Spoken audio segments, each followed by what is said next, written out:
जो तुम्हारे पास में होगा ना, उसको पहचानने में तुम्हारा पूरा जीवन निकल जाएगा। वो कहते हैं दूर के ढोल सुहावने लगते हैं। दूसरे को तो तुम श्रेष्ठ बता सकते हो, दूसरे को तुम कह सकते हो कि ये अच्छा है, ये बुरा है, ये ऐसा है, वो वैसा है। आप दूसरे को तो कह सकते हो कि वो ऐसा वो वैसा, और दूसरे के लिए आप वर्णन भी कर सकते हो, दूसरे के लिए आप कह भी सकते हो। पर जो करीब में है, जो नज़दीक में है, जो तुम्हारे पास में है, जो तुम्हारे बिल्कुल साथ में रह रहा हो, नज़दीक में रह रहा हो, तुम्हारे पास में रह रहा हो, उसको पहचानना बड़ा कठिन है। उसी तरह भगवान विष्णु वैकुंठ निवास करते हैं, भगवान ब्रह्मदेव ब्रह्मलोक में निवास करते हैं, और भगवान शंकर मृत्युलोक में निवास करते हैं।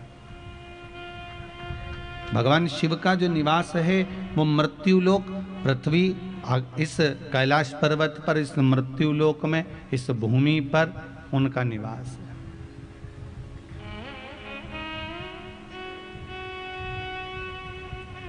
इस मृत्युलोक में मेरा देवाधिदेव महादेव निवास करता है।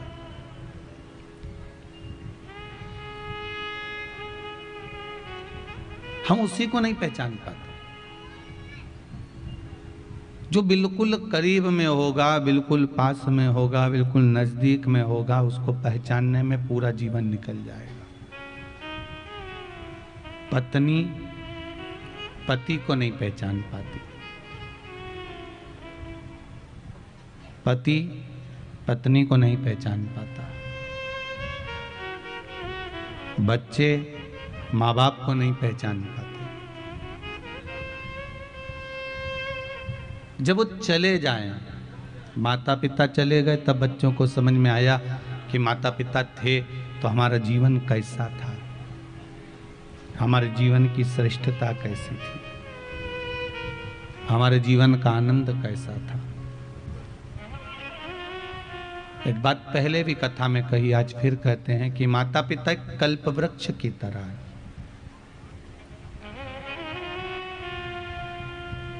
कल्प वृक्ष वो वृक्ष होता है जिसके नीचे जिस चीज की कामना करी जाती है वो चीज हमको प्राप्त हो जाती है। एक व्यक्ति जंगल में से जा रहा था, जाते जाते एक वृक्ष के नीचे रुक गया। उसको लगा कि भगवान बहुत भूख लग रही है, कहीं से भोजन मिल जाता तो कितना अच्छा होता। इतने में तो सोने की थाली में उसके लिए भोजन आ गया। उसको ये महसूस नहीं हो रहा कि मैं कल्प वृक्ष के नीचे हूं। उसको नहीं मालूम कि मैं कल्प वृक्ष के नीचे हूं। उसको तो बस इतना लग रहा है कि मेरे को भोजन कहीं से मिल जाए, तो उसके लिए सोने की थाली में भोजन आ गया। थोड़ी देर बाद उसके मन में आया, भोजन तो कर लिया है, अब कहीं से अच्छा मखमल का गादी तकिया मिल जाए, कहीं कम्बल ब्लैंकेट अच्छा मिल जाए तो मैं सो जाऊं। भगवान ने ऐसी कृपा करी क्योंकि कल्प वृक्ष के नीचे था। कल्प वृक्ष के नीचे जिस चीज़ की कामना करेगा वो चीज़ आएगा। उसके लिए गादी तकिया आ गया, ब्लैंकेट अच्छा आ गया, कम्बल आ गया। उसको ओढ़कर बस लेटा ही था, इतने में उसके मन में आ गया और कहीं से शेर आ गया और मुझे खा गया, तो अब इतनी देर में शेर भी आ गया और उसको निपटा के चले भी गया। उसको भान नहीं हो पाया कि मैं कल्प वृक्ष के नीचे हूँ।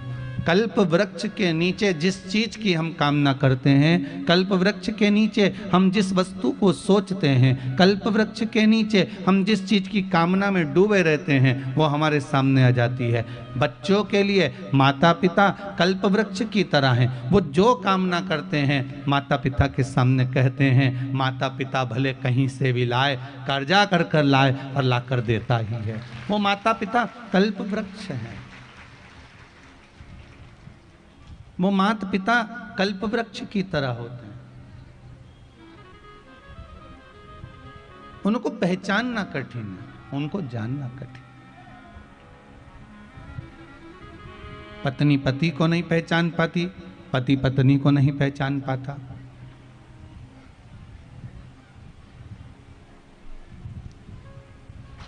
कैसे पहचानोगे आप उस परमात्मा को? जो नजदीक में होता है, जो पास में होता है, उसको पहचान करना बहुत कठिन है महाराज। सारी दुनिया तारीफ करती है कि तुम्हारा पति बहुत अच्छा है, बहुत व्यवहारिक है, बहुत सेवा भावी है, पर घर के लोग कभी तारीफ नहीं करते उस व्यक्ति की कि वो ठीक है, कि अच्छा है, कि बुरा है। बहू के लिए पूरा मोहल्ले के लोग कह देंगे आपकी बहू अच्छी है, बहुत सेवा भावी है, बहुत आगे से आगे काम करती है, जहाँ जाती है वहाँ आगे बढ़कर कार्य करती है, सब कह देंगे। पर घर की सास कभी नहीं कहेगी कि मेरी बहू अच्छी है। पूरा मोहल्ला, पूरी समाज, पूरा गांव कह देगा कि ये बहुत अच्छी है, बहुत अच्छा व्यक्ति है, तुम्हारा लड़का बहुत अच्छा है, तुम्हारा बेटा बहुत अच्छा है, तुम्हारे ससुर बहुत अच्छे हैं, तुम्हारी सास बहुत अच्छी है। ये दुनिया के लोग तारीफ कर देंगे, पर घर का व्यक्ति कभी तारीफ नहीं करेगा, क्योंकि वो उनको पहचाना ही नहीं है ना भैया।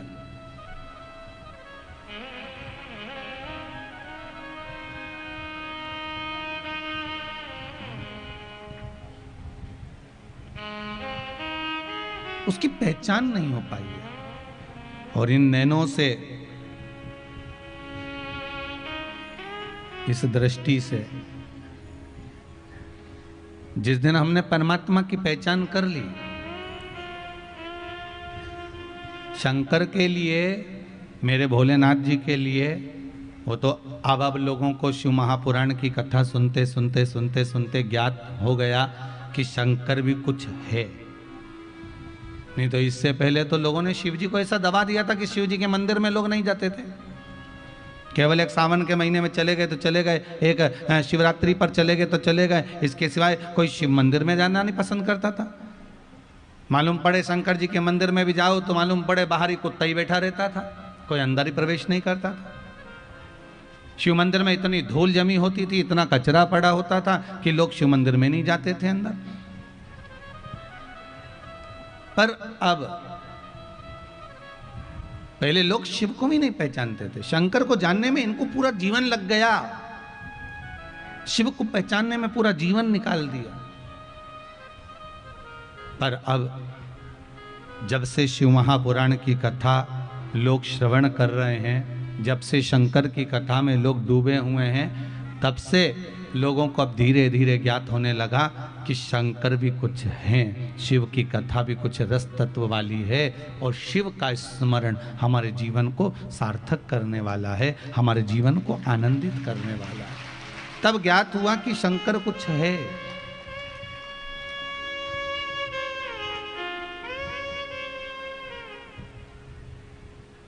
वो केवल संसार के लोगों को ही नहीं देता, मेरा देवाधिदेव महादेव केवल संसार के लोगों को ही नहीं देता, मेरा देवाधिदेव महादेव तो भगवान को भी देता है। मेरे राम जी महाराज जब लंका पर चढ़ाई करते हैं, उससे पहले रामेश्वर धाम की स्थापना करते हैं। मेरे कृष्ण जब द्वारका का निवास करते हैं तो पहले नागेश्वर की स्थापना करते हैं।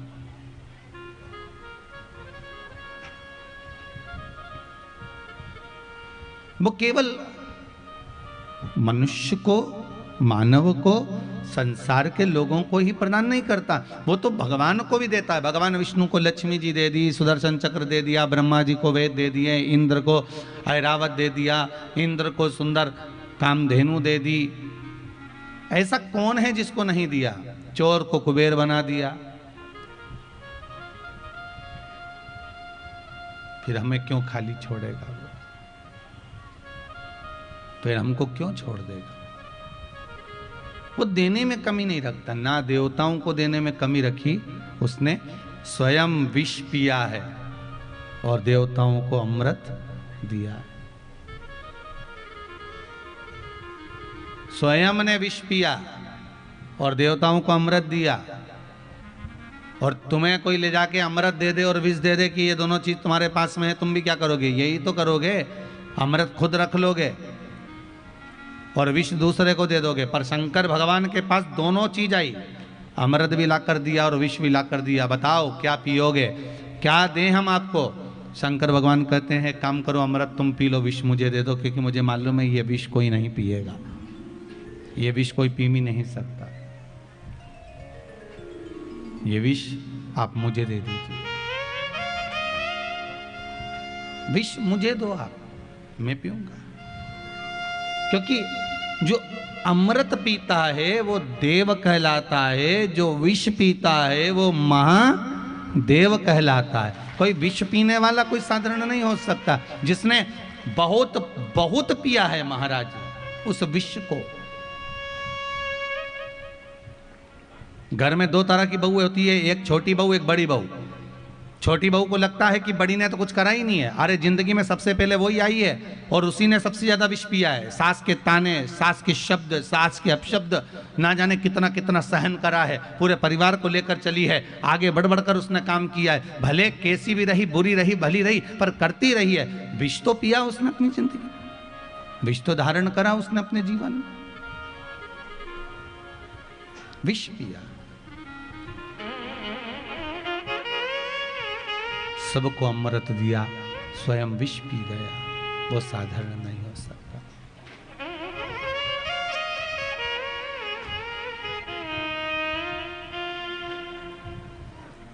महाराज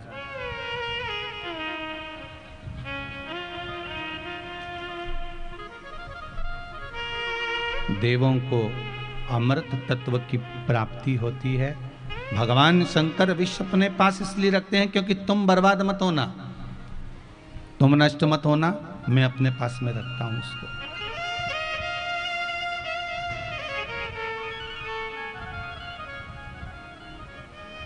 इसलिए शायद कहते हैं विषधारी हो त्रिपुरारी हो।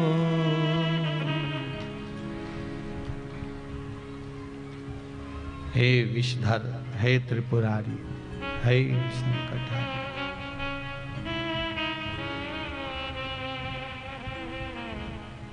विषधारी हो त्रिपुरारी हो, भूमि पे हो जयकार। हे शंकर, हे शिव, हे त्रिलोकीनाथ, हे त्रिकालदर्शी। संपूर्ण ब्रह्मांड को आपने केवल दिया है, इस ब्रह्मांड से आपने कुछ लिया नहीं है। इसलिए हे शंभु, अब मेरा चित्त, मेरी वृत्ति, मेरा मन मैं आपको समर्पित करता हूं। क्यों? क्योंकि यह मन जब आपका हो गया, ये चित्त जब आपका हो गया, तो इससे बढ़कर कोई सुख नहीं होगा। शिव महापुराण की कथा कहती है जीवन बड़ा विचित्र है। इस जीवन में प्रत्येक दिन, रोज, प्रतिदिन अर्जुन, कौरव और पांडवों का युद्ध तो एक बार हुआ था। कौरव और पांडवों का युद्ध तो एक बार हुआ है। शिव महापुराण की कथा कहती है इस कलिकाल में, इस संसार में आपने अगर जन्म लिया है तो ये मनुष्य का इस संसार से, इस व्यवहार से प्रतिदिन का युद्ध है महाराज। आप ध्यान देना कि कौरव के इन युद्ध में भगवान कृष्ण और अर्जुन थे। कौरव और पांडवों के युद्ध में हमें दूसरी जगह अर्जुन और कृष्ण को ढूंढने नहीं जाना। शिव महापुराण की कथा कहती है संसार के इस युद्ध में, अपने व्यवहार के इस युद्ध में, कहीं इस संसार से जीतने के लिए, इस मानव जीवन को परमात्मा को समर्पित करने के लिए, इस आत्मा को ही हमें कृष्ण बनाना पड़ेगा और इस आत्मा को ही हमें अर्जुन बनाना पड़ेगा। तब जाकर ये आत्मा परमात्मा का भजन करते करते परमात्मा के धाम तक पहुंच पाएगी और विजय प्राप्त कर पाएगी। नहीं तो विजय भी प्राप्त करना बड़ा मुश्किल है, इसकी प्राप्ति बड़ी कठिन है। हमें उसके ऊपर समर्पित होकर चलना। और जिस दिन हमारा समर्पण पूर्ण हो जाएगा, जिस दिन हमारा समर्पण श्रेष्ठता की ओर हो जाएगा, फिर हमको भटकना नहीं।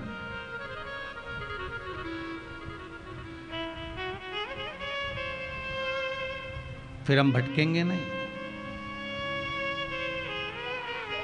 बस समर्पण यदि आपका हो गया, एक बार यदि आप भगवान शंकर के हो गए, एक बार देवादिदेव महादेव के हो गए, फिर क्या भटकना है महाराज। इन नेत्रों से हमें परख करना है भगवान की। इसलिए कहा हीरा को परखइयो राम कोई नहीं है। इस संसार में हीरा का परखदार कौन हो सकता है? कौन होगा हीरा का परखदार? एक राजा ने आज अपने सैनिकों से कहा, आज ठंड ज्यादा पड़ रही है, बहुत तेज ठंड है, एक काम करो, आज की सभा महल के अंदर नहीं लगेगी, महल के बाहर लगेगी।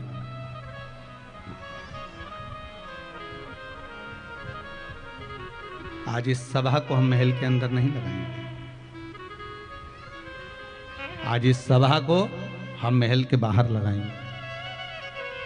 अब बाहर सभा लगी, महल के बाहर,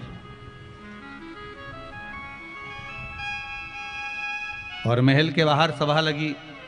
इतने में उस सभा में एक हीरा लेकर एक व्यापारी आ गया। उसके पास में 2 बड़े बड़े हीरे थे और दोनों हीरे बड़े सुंदर थे। ऐसा लगता है कि दोनों कोहिनूर हीरा हो, और हीरा बड़ा सुंदर, दो ही हीरे और बड़े बड़े सुंदर हीरे, और अच्छे बड़े बड़े। शायद राजघराने में से हीरे भी नहीं थे, शायद राजघराने में इतने सुंदर हीरे भी नहीं होंगे जो हीरे उस व्यापारी के पास में थे। बड़े सुंदर हीरे को देखा, राजा के महल के बाहर जाकर खड़ा हुआ, जहां पर सभा लगी हुई थी उस सभा में हाथ जोड़कर कहा, महाराज हमारा मन है आपसे कुछ कहना चाहते हैं। दरबारियों ने कहा, क्या कहना चाहते हो, पहले हमें बताओ। नहीं नहीं, हमें महाराज से कहना है, महाराज हमको आपसे कुछ कहना है। महाराज जी बोले, बोलो क्या बात है, क्या बोलना चाहते हो। महाराज जी केवल इतना सा कहना चाहते हैं कि मेरे पास में 2 कोहिनूर हीरे हैं, 2 हीरे हैं मेरे पास में, पर ये हीरे में एक हीरा असली है और एक हीरा नकली है।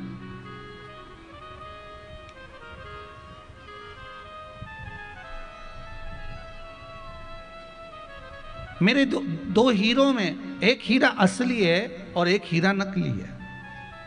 महाराज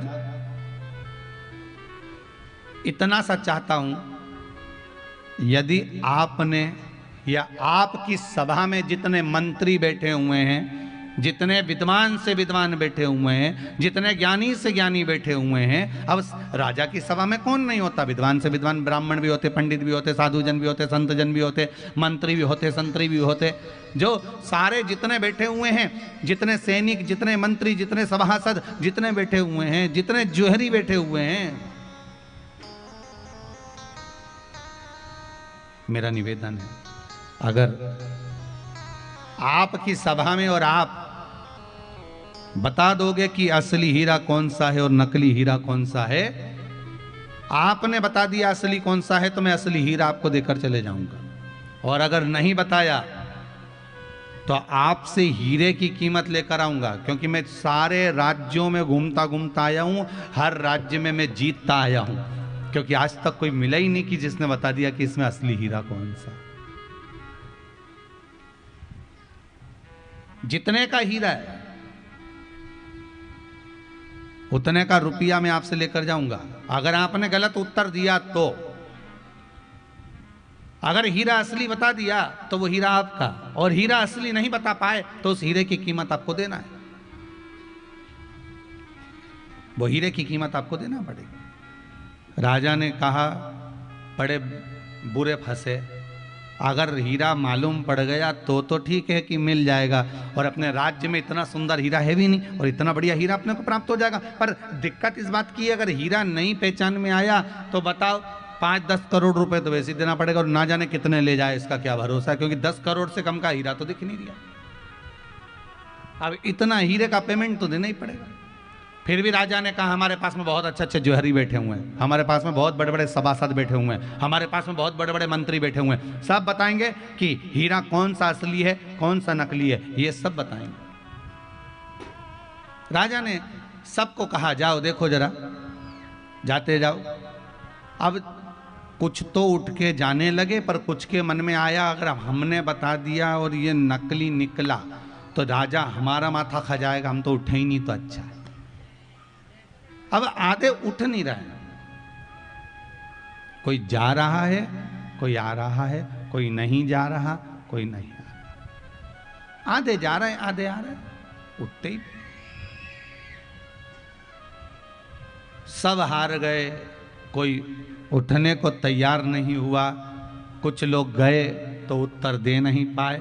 आखिरी में एक अंधा व्यक्ति बाहर खड़ा हुआ था, कोई अंधा बाबा बाहर खड़ा हुआ था। उस अंधे बाबा ने अंदर सूचना पहुंचाई कि मेरे को आवाज सुनाई दिए कि कोई 2 हीरे लेकर आया है और वो हीरे पूछ रहा है इसमें असली कौन सा नकली कौन सा। तो अंधा बाबा बोला मुझे अंदर ले चलो, मैं बता सकता हूं कि असली हीरा कौन सा है और नकली हीरा कौन सा है। सैनिक लोग हंसने लगे, बताओ एक तो आंख से अंधा,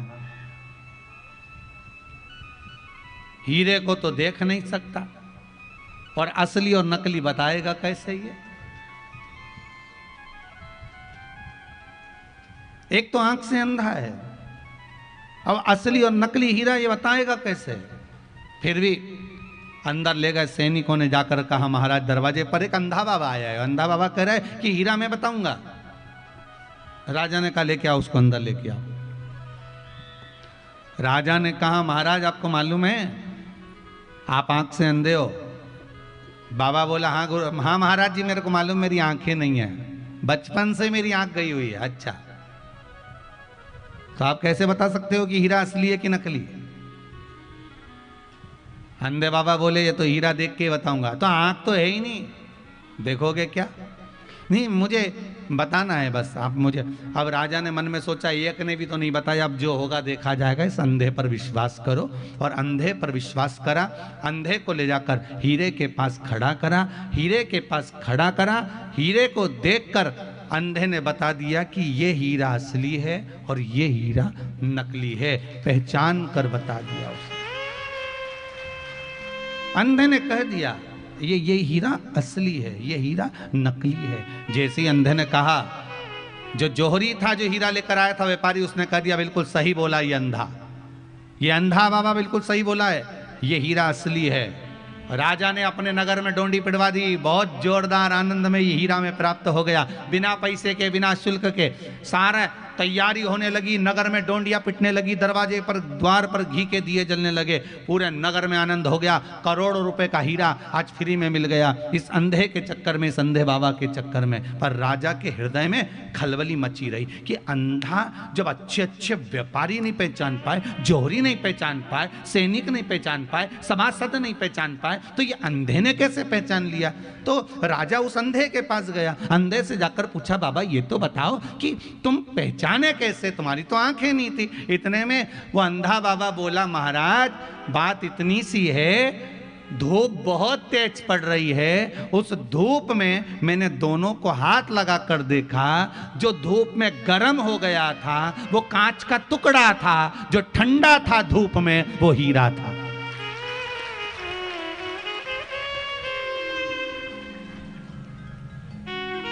भारी से भारी धूप में भी कांच गर्म हो जाता है, भारी से भारी तपन में भी, भारी से भारी धूप में कांच गर्म हो जाता है, पर भारी से भारी धूप में हीरा कभी गर्म नहीं होता, हीरा हमेशा ठंडा की ठंडा रहता है। शिव महापुराण की कथा यही कहती है कि दुनिया में कितना भी दुख आए, कितनी भी तेज गर्मी पड़े, दुख की, गर्मी काई की, दुख की, धूप काई की, दुख की, तकलीफ कितनी भी आए, दुख कितना भी आए, तकलीफ कितनी भी रहे, कष्ट कितना भी आए, रोग कितना भी बढ़ जाए, बीमारी कितनी भी आए, पर शिव महापुराण की कथा कहती है कि तुम्हारे चेहरे पर क्रोध नहीं आना चाहिए। समझ जाना कि तुम कांच के हो। अगर तुम्हारा चेहरा ठंडक है, तुम्हारे मुख पर राम नाम, कृष्ण नाम, शिव नाम समाया है, तुम्हारे भीतर भगवान अगर समाया है, तो तुम्हारे चेहरे की रौनक नहीं गिरना चाहिए। समझ लेना कि तुम असली हीरे हो।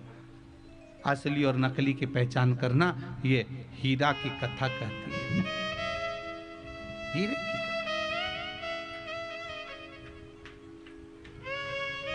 थोड़ा सा दुख आया और मालूम पड़े आप इतने दुखी हो गए, इतने चिंतित हो गए, इतने चिंतित हो गए कि घर के लोगों को भी लगने लगा किसी को चिंता ज्यादा है।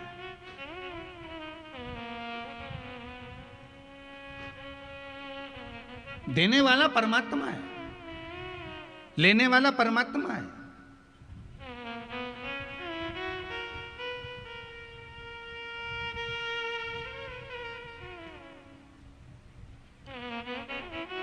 कल किसी ने व्हाट्सएप पर मैसेज करा था, पटना से कोई मैसेज करे होंगे, ऑफिस में गया था, कथा सुन रहे हैं, उन्होंने मैसेज करा था गुरुजी से कहना हमारा आने का कथा में बड़ा मन था, पर क्या करें हम कथा में पहुंच नहीं पाए शेर घाटी, क्योंकि अभी ये कोरोना महामारी में हमारा जो पति है वो शांत हो गया था और मेरा बेटा भी उसी बीमारी में कोरोना महामारी में चले गया था। दुख तो इस जीवन में इतना है, पर क्या करें, हम आते कथा में पर हम कैसे आए, बड़ा दुख हमारी जिंदगी में आ गया।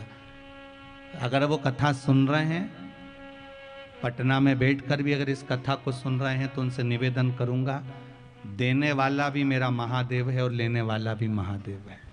आप इस विचार से अब हट जाइए कि क्या था, क्या गया, क्या पाया, क्या खोया, ये विचार नहीं करना हमको। एक व्यापारी रोज विचार करता था, एक व्यापारी के मन में रोज विचार आता था कि मेरा बेटा बड़ा हो गया, काम कैसे करेगा, धंधा कैसे करेगा, व्यापार कैसे करेगा, व्यवसाय कैसे करेगा। एक व्यापारी कोई भी होगा, अगर व्यापार करने वाला व्यक्ति है तो उसको बच्चों का बड़ा टेंशन रहता है।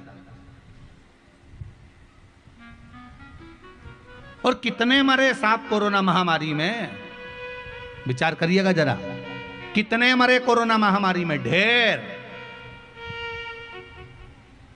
ना जाने कितनों को टेंशन होगा कि आगे मेरे बच्चों का होगा क्या।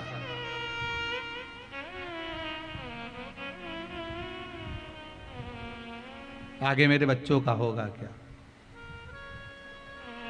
सीहोर कुबेरेश्वर धाम पर तो एक बेटी मिलने के लिए आई थी। वो बेटी के शब्द थे, छोटी सी बेटी थी, लगभग होगी 20-22 साल की, 19-20-22 साल की। वो बेटी आंखों में जल भर कर कहती है कि अब पिता भी नहीं रहे कोरोना महामारी में, मेरे चाचा भी नहीं रहे कोरोना महामारी में, मेरी एक बहन है छोटी और एक छोटा भाई है 6 साल का, और एक चाचा का लड़का है 3, 3.5, 4 साल का, ऐसा कुछ उसने बताया था। गुरुदेव, परिवार में कोई कमाने वाला नहीं है, वो भी जॉब करते थे, नौकरी करते थे प्राइवेट, उसमें कुछ मिला नहीं। अब हम बस बाबा के भरोसे। हमने उस बेटी से एक ही बात कही, अगर बाबा ने लिया है तो रास्ता खोलने वाला भी बाबा ही रहेगा। अगर बाबा लिए हैं तो रास्ता खोलने वाला भी बाबा ही रहेगा। आपसे भी निवेदन है, अगर कोई गया है उसका दुख नहीं मनाना, हो गया ना दुख, आपने मना लिया ना उतने दिन का, उसके बाद तो आप राहें खोलिए, भगवान का भजन करिए, स्मरण करिए, संकीर्तन करिए, कुछ कर्म अपने जीवन में श्रेष्ठ कर कर जाना, जिससे अगर भगवान ने आपको मौका दिया है परिवार को पालने का, परिवार को साधने का, तो कुछ अपने जीवन में सकर्म कर कर जाना कि परिवार का नाम कुछ आपके नाम से जुड़कर आपके पूर्वजों को भी स्मरण होता रहे कि मेरे घर के व्यक्ति ने फिर संभाल लिया इस परिवार को, फिर संभाल। क्या रोना उसको।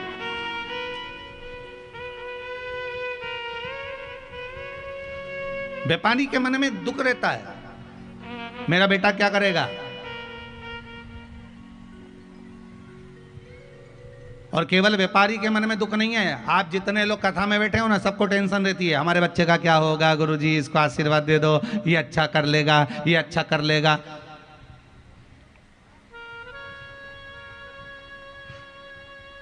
जो भी आया, अगर किसी गुरुजी के पास जाके पूछती है ना माताएं, तो यही कहती है, इसको आशीर्वाद दो ना गुरुजी, ये कुछ करे, ये बेटी को आशीर्वाद दो ना गुरुजी, ये कुछ करे, पुत्र को आशीर्वाद दो, ये कुछ करे। पर एक माता के मुख से ये नहीं निकला, एक माता के मुख से ये शब्द नहीं निकला कि गुरुजी मेरे बेटे को यह आशीर्वाद दो कि मेरी सेवा दिल और जान से करे, मेरे बच्चों को यह आशीर्वाद दो कि दिल जान से मेरी सेवा करे। नौकरी करे वो अपनी जगह पर है, क्योंकि भाग्य में लिखा है तो नौकरी तो करना पड़ेगी, सर्विस तो करना पड़ेगा, व्यापार तो करना पड़ेगा, पर सेवा भी करे वो साथ में हमारी।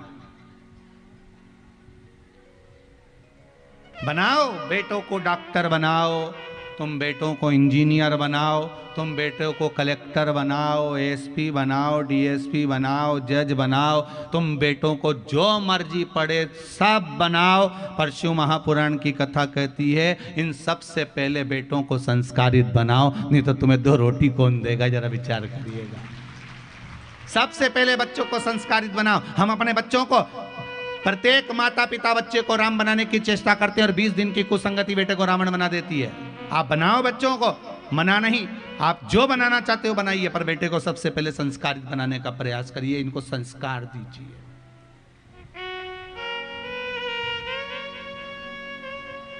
इनको संस्कार होना जरूरी है। आज हम नहीं दे पा रहे महाराज, बहुत कठिन है संस्कार देना भी।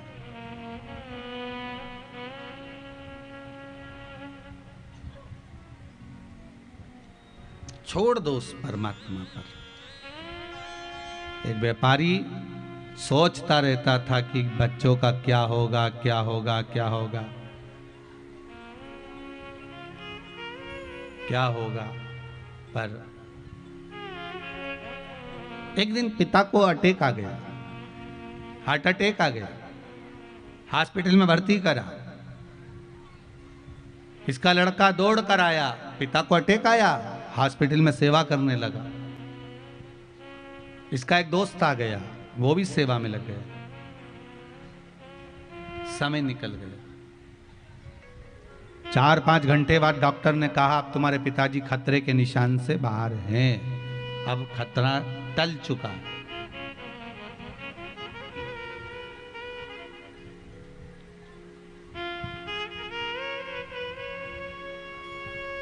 दोनों व्यापारी का लड़का और दोस्त बाहर गए, आइसक्रीम खाने लगे। मित्र ने कहा तुझे टेंशन नहीं हो रही, तेरे पापा को अटैक आ गया, अब ना जाने क्या होगा, तेरा व्यापार कैसे चलेगा, क्या होगा क्या नहीं होगा, तेरे को चिंता नहीं, तेरे को टेंशन नहीं, और तू यहाँ आइसक्रीम खा रहा है। उस व्यापारी के लड़के ने कहा कि मैंने शिव कथा में सुना है कि जन्म देने वाला देव अधिदेव महादेव है, पेट उसने दिया है तो भरेगा भी वही, भूखा नहीं रख सकता। जब पैदा नहीं हुआ था तो माता के स्तनों में दूध दिया था उसने मेरा पेट भरने के लिए, फिर क्यों गम करूं मैं? किस बात का मैं दुख करूं? किस बात का? देगा, बस हमें उसको पहचानना है, हमें उसकी पहचान करना है। और जिस दिन हमें उसकी पहचान हो गई, एक बार हमने परमात्मा को पहचान लिया, पर उसको पहचानोगे कैसे कि वो कब आता है, कब जाता है, कब क्या कर जाता है, भरोसा नहीं, विश्वास नहीं। अभी इन पत्रों में, इतने पत्रों में ढेर सारी बातें लिखकर भेजी है महाराज, पर यहाँ एक माँ ने लिखा है, साधना जी चौधरी हैं, मुजफ्फरपुर से आई हैं। इन्होंने लिखा है, गुरुदेव हमारी बहन की चचेरी सास की तबीयत बहुत खराब थी, डॉक्टर जवाब दे दिए थे। श्री शिवाय नमस्तुभ्यम। श्री शिवाय नमस्तुभ्यम गुरु जी। आनंद करिए, कैसे हैं जी? ठीक है। मुजफ्फरपुर से आई हैं दीदी आप? जी। आपने लिखा है इसमें किनका स्वास्थ्य गड़बड़ हो गया था? बहन की सास थी उनका। अब ठीक है? एकदम एकदम ठीक हुई, 2 घंटा में उतर गई वेंटिलेटर पर से। आपने मंत्र जाप किया था जी, उसका फल मिला ना आपको? वेंटिलेटर से हटा दिया आप, अब तो ठीक है बिल्कुल। श्री सब परिवार आए हुए हैं। पूरा परिवार आया है क्या? जी। अच्छा अच्छा, कहाँ कहाँ बैठे हैं, जरा खड़े हो परिवार वाले? वहाँ पर सासू माँ को लाए हुए हैं वहाँ पर। अच्छा अच्छा अच्छा, बहुत बहुत साधुवाद जी, बहुत बहुत साधुवाद, बहुत बहुत साधुवाद। बैठिए बैठिए बैठिए बैठिए, विराजिए। श्री एक बार गुरुजी आशीर्वाद दे दीजिए जो हम भी जैसे कराए। शिव महापुराण कथा आप आए हो ना विश्वास लेकर, तो बाबा आपके साथ में जरूर आएगा, पक्का है, एक बार शिव पुराण जरूर करवाएगा। श्री शिवाय नमस्ते। आपने लिखा है हमारी बहन की चचेरी सास का बहुत तबीयत खराब था, वेंटिलेटर पर थी, डॉक्टर ने कह दिया था आधे घंटे में इनके प्राण छूट जाएंगे, पर बाबा देव अधिदेव महादेव की उस समय पर कथा चल रही थी, पूर्णिमा शिव महापुराण की कथा चल रही थी, आपने लिखा है, जो आस्था चैनल पर आ रही थी। पूर्णिमा शिव महापुराण की कथा में हमने श्रवण करा था कि शिव जी के नाम का मंत्र जाप करना चाहिए। उस मंत्र जाप को हमने दोनों बहनों ने मिलकर जो करना प्रारंभ करा, वेंटिलेटर से नीचे उतार दिया और वो ठीक हो गई। ये बाबा की कृपा है। आपका मंत्र, आपका विश्वास और आपकी श्रद्धा मूल होती है। और एक बात बहुत सुंदर लिखी है कि बाबा से विनती कर कर जा रहे हैं और प्रार्थना है कि एक बार शिव महापुराण की कथा हम भी कराएं। बस ऐसी प्रार्थना बाबा से। हम तो कहेंगे आपने बाबा से कह दी ना, अर्जी लगा दी है तो बाबा करा ही देगा, ये पक्का। इस मामले में तो आप दिलीप अग्रवाल जी से पूछ सकते हो। ये अर्जी लगा के आए थे 2-3 साल पहले, तो बाबा ने कराई दी। कैसे ही कराई, समय निकाल कर। बीच में लॉकडाउन भी आया, कोई प्रॉब्लम भी आती चली गई, पर बाबा ने करा दिया। बस उससे निवेदन कर दो तो वो कहीं से भी कराएगा, उसकी मर्जी है, उसको कराना कराना उसका मन। ये रांची से गौतम जी आए हुए हैं महाराज, 2 बार, एक बार सीओर आ चुके हैं ये कथा लेने के लिए, मात्र गौशाला की कथा लेने के लिए सीओर आ चुके हैं एक बार कुबेरेश्वर धाम में, और फिर वापस आए कि गुरुदेव बस कथा की तारीख दीजिए। बाबा कृपा क्यों, बस उससे विनय कर जाओ। हम तो आपसे भी कहेंगे उससे निवेदन कर जाओ, जब वो कृपा करेगा तब अवश्य मिलेगी।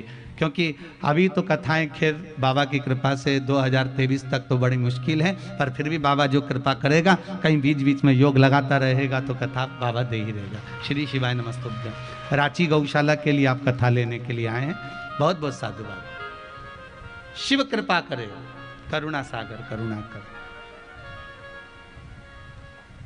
जब तक शिव कृपा नहीं करता तब तक कोई कार्य हो ही नहीं सकता। महाराज, तेरी कृपा बिना ना हिले एक भी अणु, लेते हैं श्वास तेरी कृपा से तनु तनु। हे गंगाधार मुक्ति द्वार ओमकार तू, भोले ओमकार तू। आयो शरण तिहारी भोले तार तार हो। हे शंभु, हे त्रिकालदर्शी कैलाशी, शिव की कथा कर रही है, वो देने वाला। बस उसको पहचान के नेत्र चाहिए हमें। इन नेत्रों में पहचान नहीं है।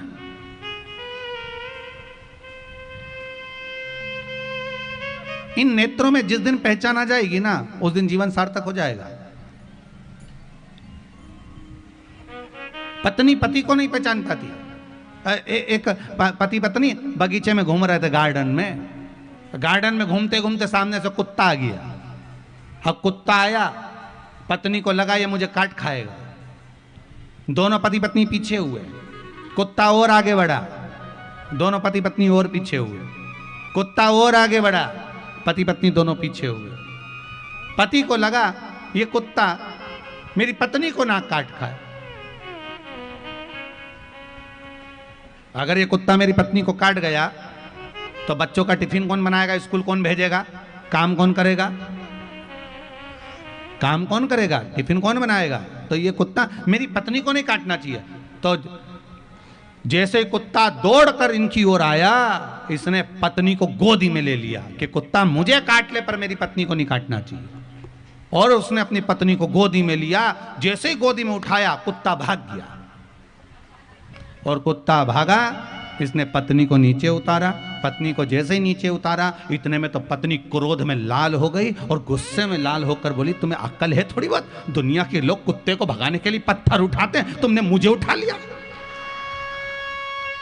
तुमने मुझे उठा लिया। अब बेचारे ने अच्छे के लिए उठाया था कि इसको नहीं काटे, पर वो नहीं समझ पाई। उसमें इतनी विवेक था, उसकी दृष्टि में वो भाव प्रकट ही नहीं हुआ। बस यही हमें लगता है। हमें लगता है कि हम घर चला रहे हैं, हमें लगता है हम परिवार चला रहे हैं, हमें लगता है कि हम कमा रहे हैं, हमें लगता है कि हम कथा करवा रहे हैं, हमें लगता है कि हम कथा वाच रहे हैं, हमें लगता है कि हम कथा सुन रहे हैं। तो ये हमारा भ्रम है, मात्र भ्रम, इससे ज्यादा कुछ नहीं।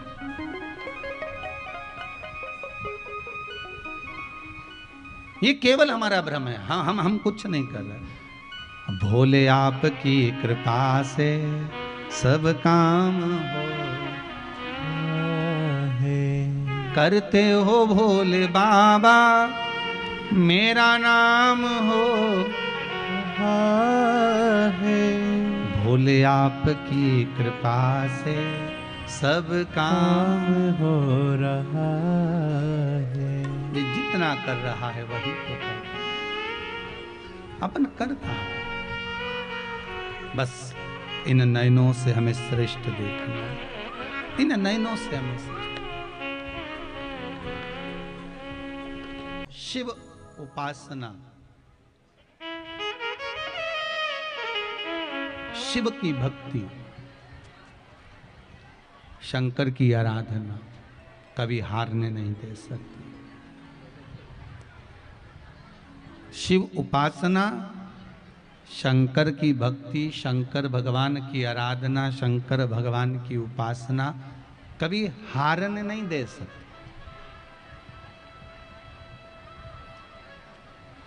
कभी नहीं हारने देगी। महाराज अगर शिव भक्ति में लगे हो तो यह विश्वास रखना कि आप कभी हार नहीं सकते, विजय निश्चित है, विजेता निश्चित है। कुछ माताओं ने अपना अपना भाव लिखा है पत्र में। किसी ने लिखा है कि मुझे ये कष्ट है, किसी ने लिखा है ये कष्ट है। उसका निवारण कैसे होगा? एक बात आपको फिर कह दें, बहुत ध्यान से सुनिएगा।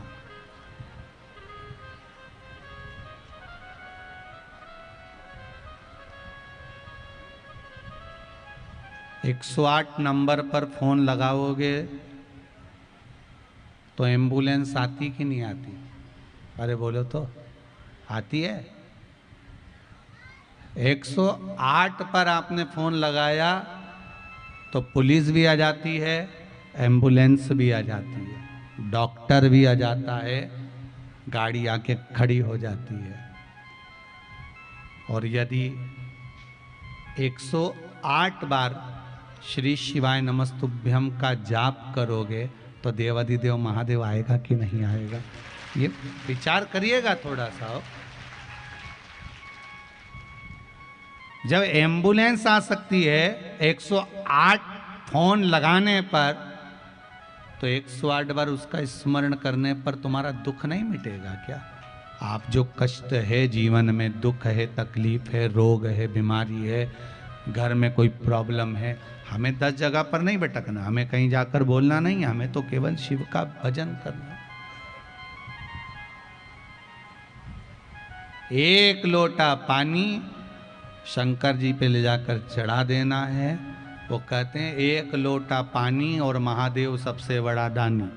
बस इतना याद रखो, एक लोटा पानी चढ़ाया और दानी ने तुम्हारे ऊपर दान करना प्रारंभ कर दिया।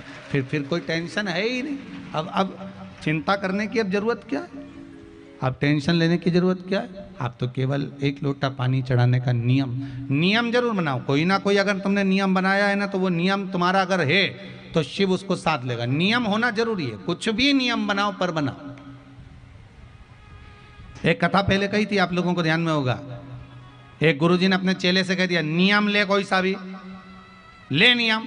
तो क्या गुरुजी मैं नौकरी करूं, सर्विस करूं, काम करूं, व्यापार करूं कि तुम्हारा नियम लो? नियम तो लेना पड़ेगा। कोई भी एक नियम बना ले। तो उसने सोचा नियम क्या लूं? तो उसने नियम लिया कि मेरे पास में एक कुम्हार का घर है, और कुम्हार का घर है तो वो मटका बनाता है, सुराही बनाता है। तो मैं एक काम करता हूँ, मेरे बिल्कुल बाजू में ही तो रहता है। एक नियम मंदिर जाने का नियम बनाऊंगा, जा पाया नहीं जा पाया। कहीं जाने का नियम बनाऊंगा, जा पाया ना जा पाया। व्रत का नियम बनाऊंगा, उपास कर पाया ना कर पाया। दान देने का नियम बनवाऊंगा तो वो दान कर पाया ना कर पाया। तो एक काम करता हूँ, रोज प्रतिदिन जब तक कुम्हार का मुंह नहीं देख लूंगा तब तक रोटी नहीं खाऊंगा, पक्का। अब कुम्हार का मुंह देखूंगा तब मैं रोटी खाऊंगा।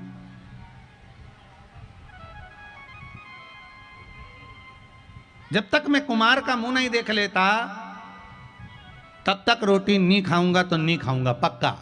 गुरुजी ने कहा पक्का नियम, बिल्कुल पक्का नियम। अब ये तो रोज क्या करता, पहले रोटी खाने से पहले जैसे गांव से आता, रोटी खाने से पहले छत पे जाता, कुम्हार का मुंह देख लेता, क्योंकि बेचारा तो बनाने में लगा मटका। अब उसका मुंह देखिए आता।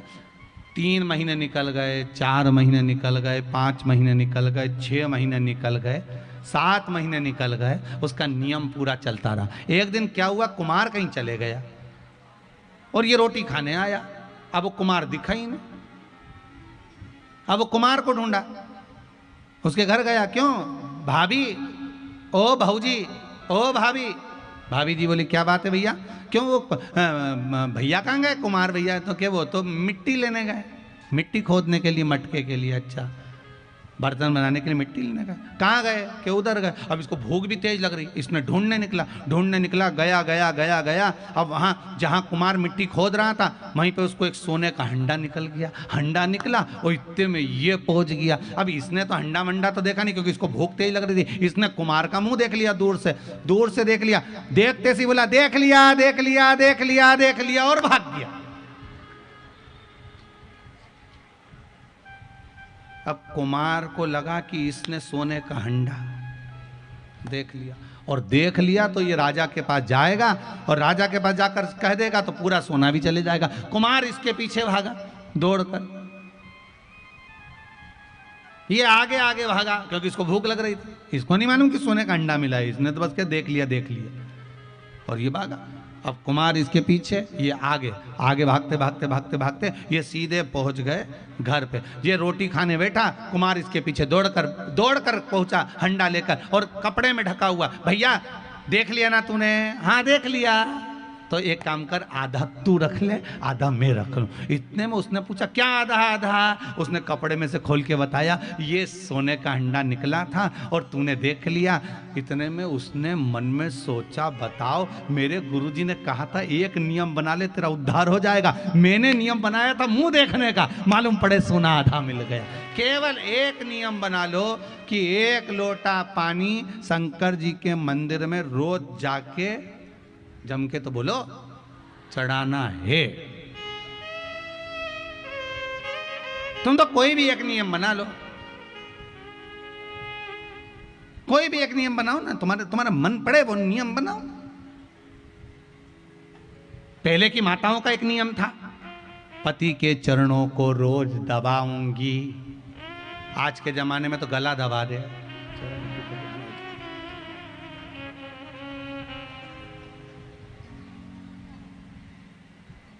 पहले कितना नियम था।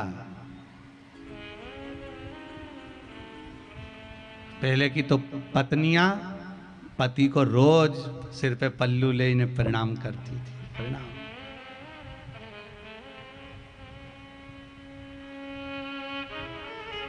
आप में से कितनी माताएं जो अपने पति को रोज प्रणाम करती है? हाथ उठाना। हरी एक हाथ तो उठा लो री। 1 2 3 4 5 6 7 8 9 10 12 10 11 11:30। नहीं वो 11:30 इसलिए उठाया था, गिरा दिया, मैं समझ लिया छठ पे पड़ती होगी। इतनी तो समझ है हो, वो करवा चौथ और छठ बस इस पे जरूर पढ़ लेती होगी। और किसी ने तो पड़ोसी का देख के उठा दिया होगा है। तुम कम पढ़ो क्या? देखा देखी में काम बिगड़ जाता है। देखा देखी तो कभी करना ही मत। पड़ोसन हाथ उठाए तो उसको देखकर कभी मत उठाना। देखा देखी में काम बिगड़ गया था। एक बार कक्षा 8वीं का पेपर, 8th क्लास का एग्जाम, कक्षा 8वीं का पेपर लिखने के लिए आ गया। दिल्ली की सबसे बड़ी मीनार का नाम लिखो। आगे वाले ने लिख दिया दिल्ली में कुतुब मीनार है, पीछे वाले ने आगे वाले का देखकर लिख दिया दिल्ली में कुतिया बीमार है। देखा देखी में काम बिगड़ जाता है, इसलिए देखा देखी तो करना ही मत ही हो। प्रणाम करना चाहिए। नियम तो नियम है, कोई भी एक नियम बना लो कि मैं प्रणाम करूंगी। नियम बनाओ, तुम तो नियम होना चाहिए। बना लो, आज से तुम भी एक नियम बना लो। देखो पाँव पड़ने में फायदा तुम्हारा ही है। पहली बार तुम जब पाँव पड़ोगी ना तो ये पक्का है कि वो भी तुम्हें 500 का नोट तो देगा, पक्का। ये पक्का है कि मिलेगा तो सही कुछ तो। बना लो एक नियम ऐसा, प्रणाम करने में कुछ थोड़ी ना जाता है, नमन करने में कुछ जाए कुछ। ज्यादा कोई नियम नहीं बने तो 1 लोटा पानी मुझे शिव जी को चढ़ाना।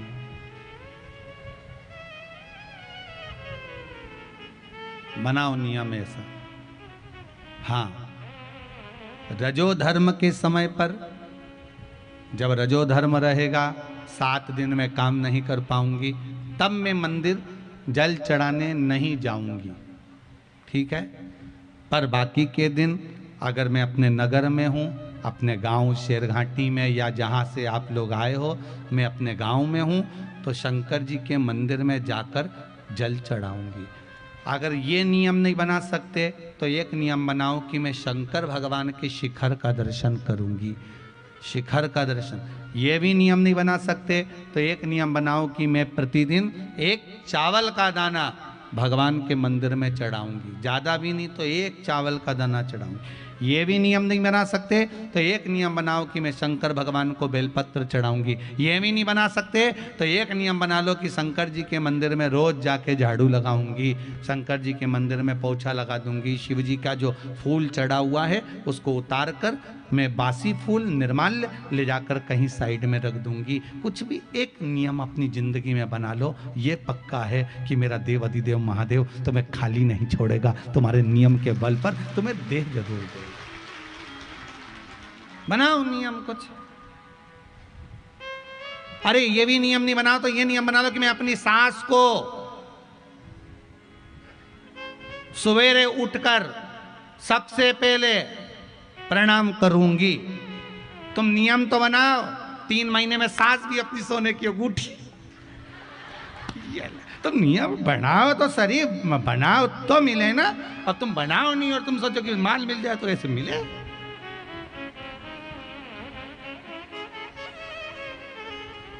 कौन मिलने वाला आज के जमाने?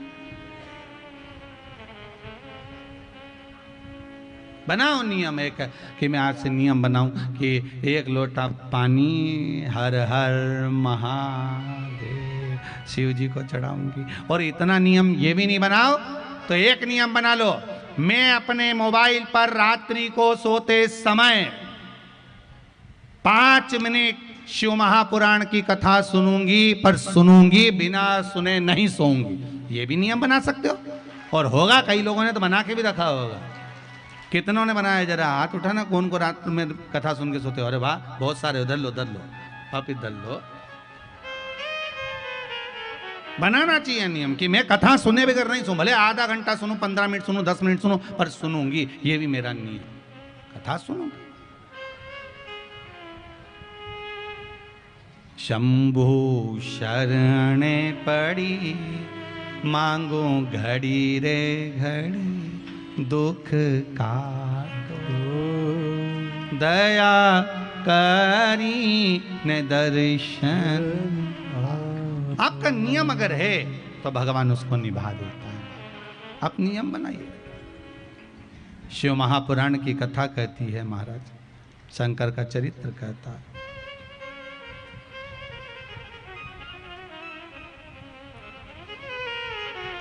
शिव का स्मरण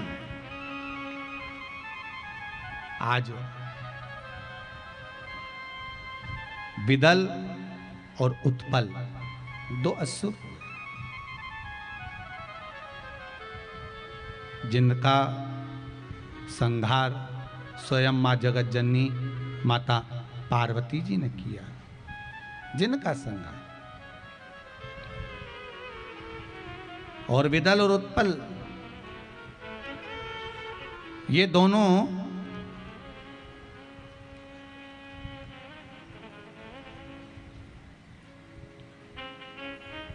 बड़े उपद्रवी थे।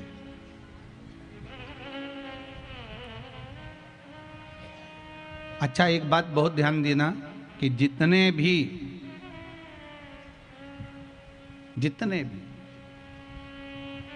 असुर हुए, राक्षस हुए, इन्होंने कहीं ना कहीं भगवान की भक्ति को भी प्राप्त करा। अब ये आपके पास में गया असुर था तो असुर ही, पर प्रबल था। कितना प्रबल, उसकी प्रबलता कितनी श्रेष्ठतम थी, जरा विचार करिएगा। ये गया असुर। जिसकी छाती पर भगवान यज्ञ करना चाहते हैं, हवन यज्ञ करना चाहते।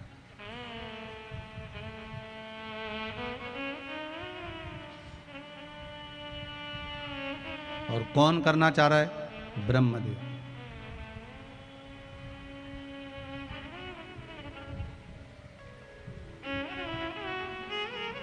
यज्ञ करना चाह रहे हैं।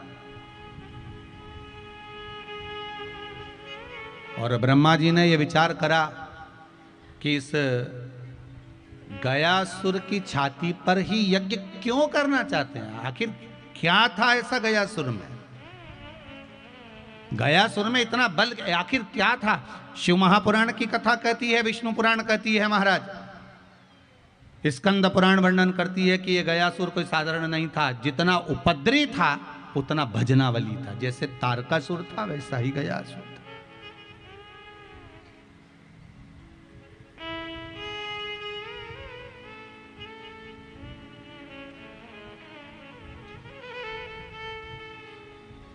बड़ा अब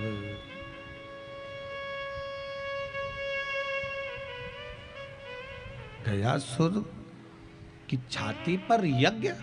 हाँ, तो भगवान नारायण के पास खबर पहुंची कि ब्रह्मा जी ने कहा मुझे गयासुर की छाती पर यज्ञ करना। तो भगवान नारायण ने पूछा तुम्हें और कोई जगह नहीं मिल रही जो गयासुर की छाती पर यज्ञ करोगे? नहीं नहीं नहीं नहीं, गयासुर की छाती पर यज्ञ करना है। पर आपको मालूम है कि गयासुर राक्षस है, और राक्षस की छाती पर यज्ञ करोगे तो कोई सुख मिलने वाला है क्या? किसी का कल्याण होने वाला है क्या? आप चिंता मत करो प्रभु। सबसे पहले मैं गयासुर की छाती पर अगर यज्ञ करूंगा तो पहले अमृत से इसको लीपूंगा। अमृत से लीपोगे? भगवान विष्णु ने कहा आपको मालूम है अमृत तो देवता होन लेकर गए थे और सबने पी लिया, अमृत बचा कहाँ है? इतने में ब्रह्मा जी ने कहा मुझे मालूम है अमृत एक जगह पर रखा हुआ है और उसको लाकर कोई विद्वान ही दे सकता है। कोई बुद्धि और विवेक में जो तीव्र होगा वो लाकर देगा। और बुद्धि और विवेक में तीव्र कौन हो सकता है? तो इतने में ब्रह्मदेव ने कहा आप चिंता मत करो, दुनिया का सबसे सुंदर पक्षी, दुनिया का सबसे अच्छा बोलने वाला पक्षी, दुनिया का सबसे मीठा बोलने वाला पक्षी, जो सुंदर भी बहुत है, जिसके सामने सारे हंस सारे बगुले फीके हो जाएं, ऐसा पक्षी मैं बुलवाता हूं। वो अमृत ढूंढेगा जो चतुर भी है, विद्वान भी है।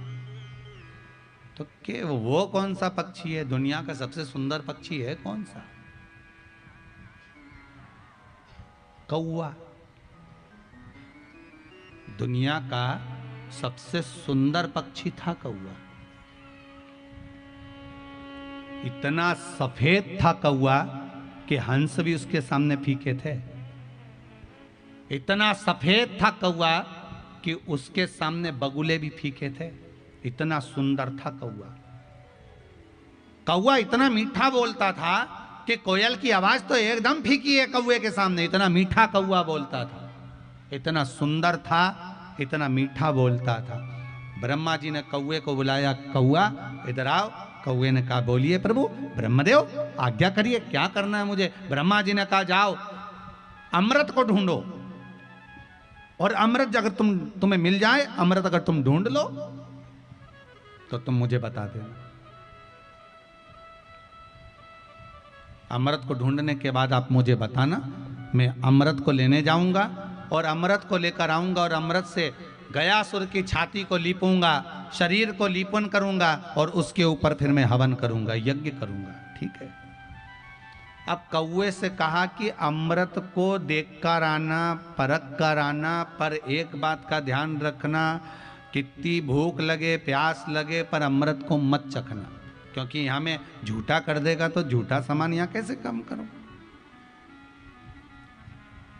अब आप सब तो गया जी के नजदीक में रहते हो तो आपको यह कथा ज्यादा मालूम होगी कि कौवा गया उड़ते उड़ते अमृत को ढूंढने के लिए, और कौवा जब अमृत ढूंढने के लिए गया, अमृत ढूंढकर जब कौवा ढूंढते ढूंढते 15 दिन 20 दिन निकल गए। कौआ भूखा प्यासा चले जा रहा है। तब जाकर कौए को एक जगह पर अमृत मिला, पर कौए को भूख बहुत लग रही थी, प्यास लग रही थी, कहीं पानी नहीं दिखा, कहीं भोजन नहीं मिला। कौए ने उसी समय पर अमृत के पात्र को झूठा कर दिया।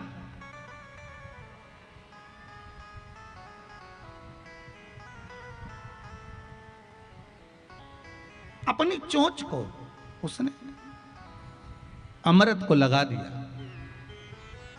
वापिस आया। ब्रह्मा जी ने पूछा, क्यों कौए? ए कौए, अमृत मिला? हाँ प्रभु, अमृत मिल गया, मैं देखिए आया, वहां रखा है। बहुत थक गया था मैं, बहुत भूख लग रही थी मुझे, इसलिए मैंने उस अमृत को थोड़ा सा पी लिया, झूठा कर लिया मैंने उसको। ब्रह्मा जी को क्रोध आ गया और ब्रह्मा जी ने श्राप दे दिया, रे कौए, तू इतना सफेद होकर तूने ऐसा काला काम करा है, मैं तुझे श्राप देता हूं कि तू काला हो जा। तूने अमृत को झूठा करा है, इतनी मीठी वाणी बोलने वाले ने मेरे साथ कपट करा, छल करा। मैं तुझे श्राप देता हूं कि तेरी वाणी कर्कश हो जा, तेरी वाणी बेकार हो जा।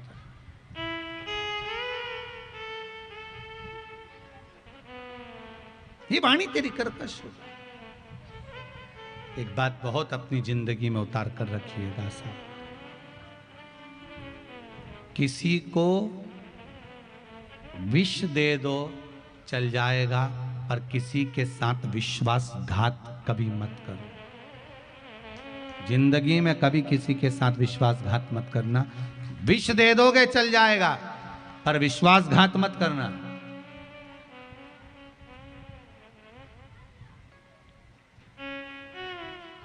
जिसने आपके लिए अपना पूरा सर्वस्व लुटा दिया, जिसने आपके लिए अपनी पूरी जिंदगी दे दी, सारा सुख, सारा वैभव, सारा धन दौलत आपके ऊपर लुटा दिया हो, ऐसे व्यक्ति से कभी भी कपट मत करना, छुपाना मत, छल मत करना और बेईमानी मत करना, विश्वासघात कभी मत करना। वो जीवन में आपको बार बार रुलाएगा अगर आपने विश्वासघात किया है। वो जिंदगी भर रुलाएगा आपको, वो विश्वासघात करा हुआ। जब जब याद आएगी, जब जब स्मरण होगा, तब तब आंखों में से जल बहेगा कि मैंने विश्वासघात कर दिया, मुझे नहीं छुपाना था, मुझे नहीं बताना, मैंने ये गलत कर दिया। वो चुभेगा, बारंबार चुभेगा। विष दो, विश्वास कर। कौए, तूने झूठा कर लिया, मैंने तेरे को केकर भेजा था कि झूठा मत करना, तूने झूठा करा, तेरी वाणी कर्कश हो जाए, तू काला हो जा, जा मेरा श्राप है। कौआ काला हो गया, वाणी कर्कश हो गई। गए ब्रह्मदेव, फिर अमृत लेकर नहीं आए। ब्रह्मा जी गए कामधेनु के पास में। ब्रह्मा जी कामधेनु के पास में जाकर निवेदन करे, कामधेनु तेरा गौमूत्र मुझे प्रदान कर, जो गंगा के अमृतमय तुल्य के भाव के बराबर है। और गौमूत्र को ले जाकर फिर गयासुर की छाती पर लीपन करा। लीपन कर कर फिर हवन प्रारंभ करा। गयासुर का पुण्य इतना प्रबल था, असुर था पर पुण्य की प्रबलता थी, इसलिए ब्रह्मदेव ने सोचा कि मेरी सत्ता नीचा ना दब जाए, इसलिए गयासुर की छाती पर जो हवन करना प्रारंभ करा। गयासुर की छाती जब अग्नि के भाव से जलने लगी, तड़फन उत्पन्न होने लगी, तब भगवान विष्णु को लगा कुछ करना पड़ेगा। भगवान विष्णु ने आकर अपना चरण रखा। गयासुर को ठंडक महसूस हुई। गयासुर अब आराम से लेटा हुआ है, पर गयासुर ने भगवान विष्णु से कहा, प्रभु आपका चरण मेरे ऊपर रखा गया, जिस चरण को पाने के लिए देवता तक तरसते थे वो उनको नहीं मिला, मुझे मिल गया, ऐसी कौन सी कृपा आपकी प्राप्त हो गई। सारी दुनिया में जितने भी जीव भटक रहे होंगे, तेरे इस गया क्षेत्र में आने पर भले कोई पिंड का दान नहीं भी देगा और गया क्षेत्र के अंतर्गत आकर अगर खड़ा भी हो जाएगा तो भी उसके जीवों का कल्याण हो जाएगा। ये वो गया क्षेत्र है, तू क्यों चिंता नहीं?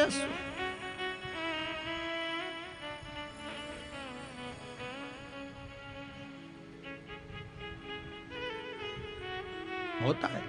ऐसे विदल और उत्पल ने, विदल और उत्पल दोनों असुर हैं, पर इनका भजन बड़ा प्रबल था। भजन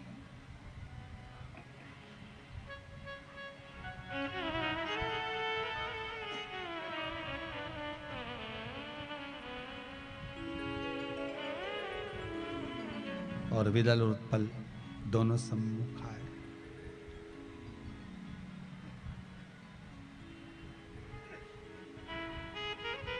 महाराज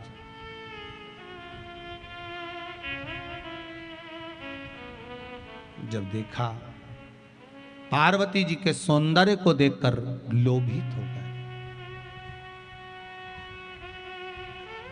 लोभित। एक बात बहुत ध्यान दीजिएगा, नारी की सुंदरता है,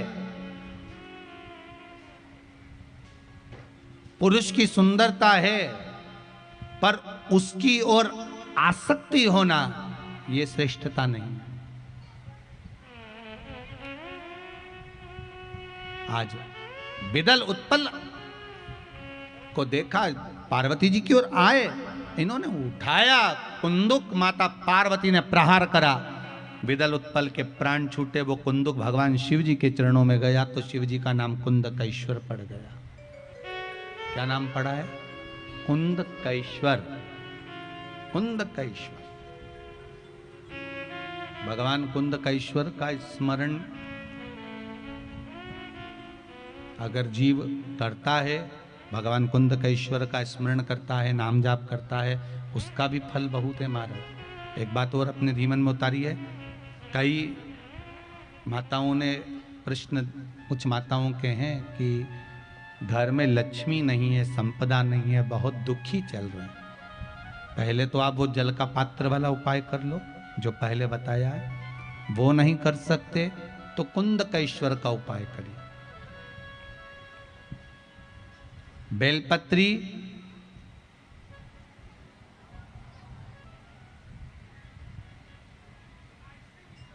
पांच बेलपत्र आप,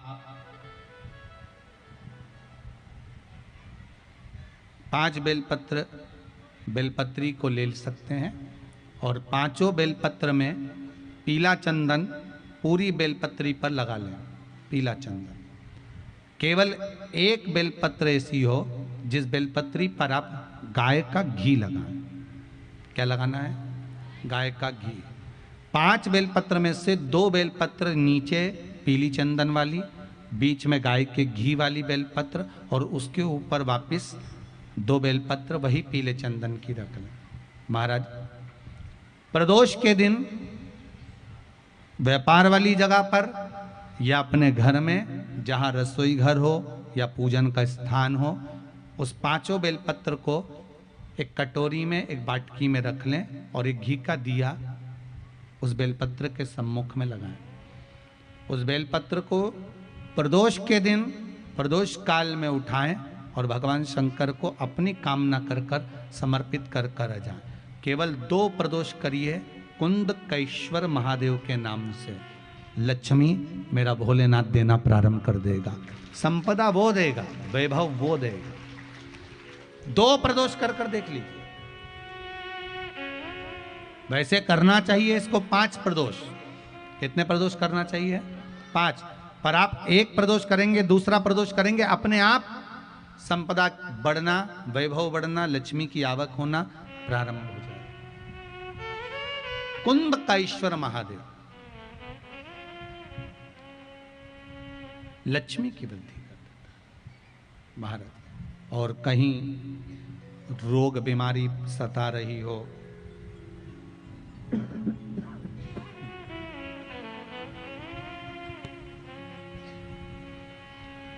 तो भी कुंदकेश्वर का स्मरण करना चाहिए।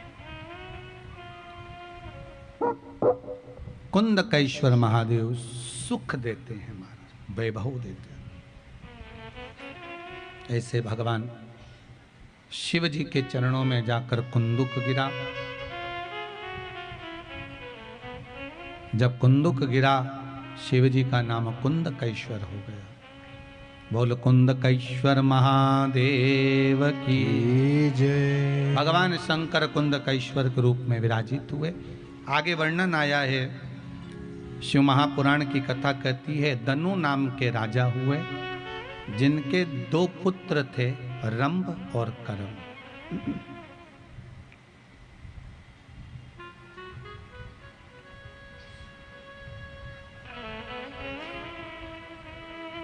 दो पुत्र हैं।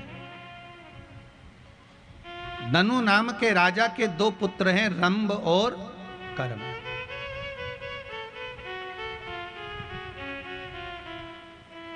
दोनों के घर में संतान नहीं, दोनों के घर में पुत्र नहीं, औलाद नहीं, संतान नहीं। जब दोनों के घर में संतान नहीं है, दोनों के घर में औलाद नहीं है, महाराज बड़े दुखी थे कि घर में संतान नहीं। बहुत दुख था। बहुत ध्यान दीजिएगा इस कथा पर। जिनके घर में एक प्रश्न है किसी माता का कि घर में बेटियां हो और बेटा नहीं हो, महाराज बेटियां हैं घर में पर बेटा नहीं हो तो दुनिया के लोग कहते हैं वंश कैसे बढ़ेगा, वंश कैसे चलेगा। पत्र है, आया है हमारे पास में लिखा हुआ। पर शिव महापुराण की कथा तो कहती है, शंकर की कथा कहती है, शिव का अनुमोदन कहता है, शिव चर्चा कहती है, शिव स्मरण कहता है कि आज के समय में बेटी क्या बेटे से कम है? अरे बोलो तो जम के, कम है क्या? नहीं ना। पुत्र बेटा एक कुल को तारता है और बेटी 2 कुल को तारती है, अपने ससुराल का भी और मायके का भी। कम नहीं है।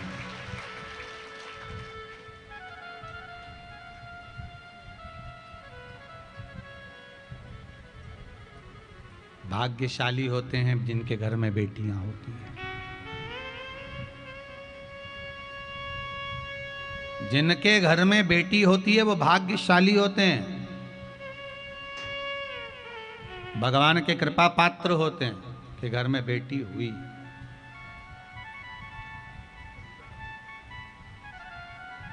रंभ करम्ब के घर में संतान नहीं है। होता है कभी कभी ऐसा योग रहता है, कोई कहे कि हमारे यहाँ संतान का सुख नहीं, हमारे यहाँ इतने साल शादी के हो गए, औलाद नहीं, संतान नहीं। भगवान शंकर का स्मरण करो। शिव महापुराण में 2-3 उपाय पहले बताए हैं तुमरुका जी के, पीपल के पत्ते के, यूट्यूब पर डले हुए हैं, उस पर सर्च करो, उसको निकालो और निकालने के बाद उसको उपाय को करो, कर तो देखो उपाय, और विश्वास रखकर करोगे तो शिव क्यों ना मिलेगा। अगर विश्वास रखकर कराए तो भगवान देगा जो, ये पक्का। विश्वास रखकर करो। भरोसो दृढ़ इन चरण न कैरो, श्री वल्लभ नक चंद्र छटाविन, सब जग माही अंधेरो। अगर विश्वास पक्का है तो शिव भी मिले।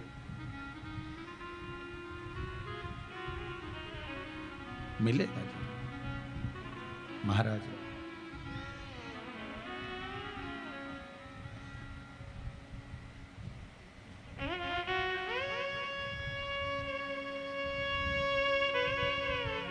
शिव पुराण कह रही है, शंकर की कथा कह रही है।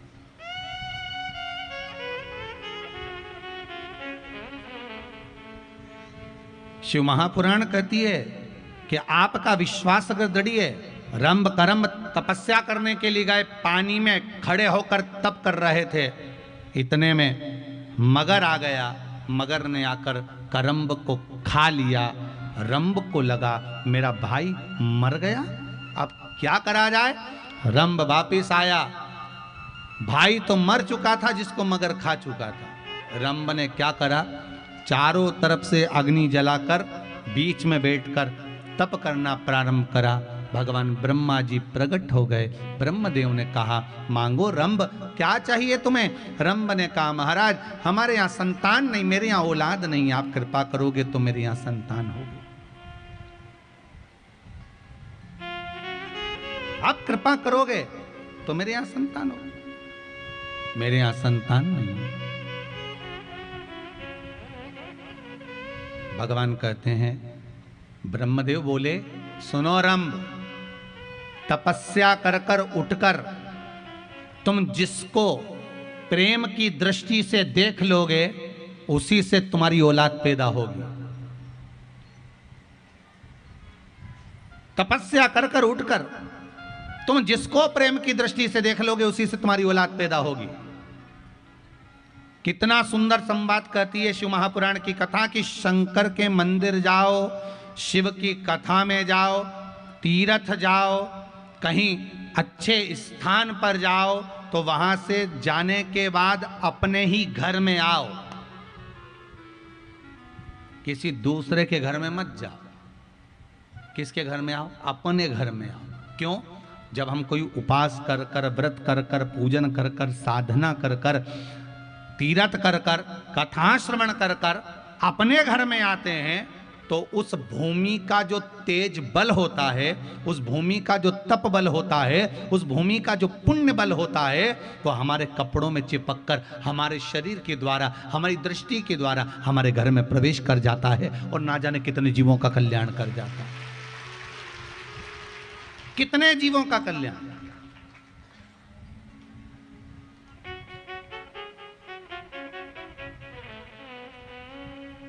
पर हमारी आदत है, हम जब भी कहीं अच्छी जगह जाते हैं ना तो पहले वहां से आते आते मैं मेरी बहन के घर घूम के आती हूँ। अब मालूम पड़े गई थी कथा में और पहुंच गई बहन के घर, कथा सुनी, बहन के घर गई, फिर बहन के घर खा पी के आराम से आनंद के साथ फिर घर पहुंच रही है। हाँ, अगर तुम्हारी बहन कथा में आई है तुम्हारे साथ में तो भले फिर उसके घर जाओ, और मालूम पड़े वो कथा में आई ही नहीं और तुम कथा में से उसके घर पहुंच गए, अपना सारा पुण्य तुमने उसके घर में जड़ा दिया।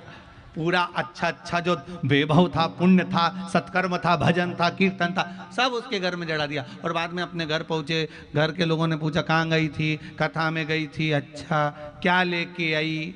तो बहन के घर में जितनी निंदा भरी हुई थी, क्योंकि उसने सब निंदा करी, मेरी सास तो ऐसी, मेरी बहू तो ऐसी, मेरा तो जो कथा थी वो तो उसके घर छोड़ी आई और उसके घर की सारी बुराई निंदा बटोर के अपने घर ले गई।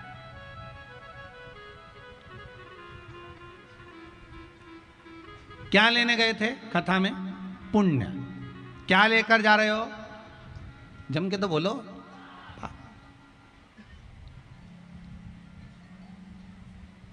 गए थे पुण्य लेने के लिए, लेकर आ गए पाप।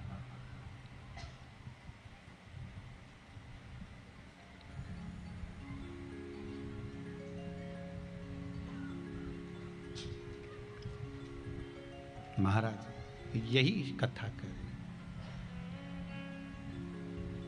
मैं तो तेरा एक दीदार चाहूं, शंभो।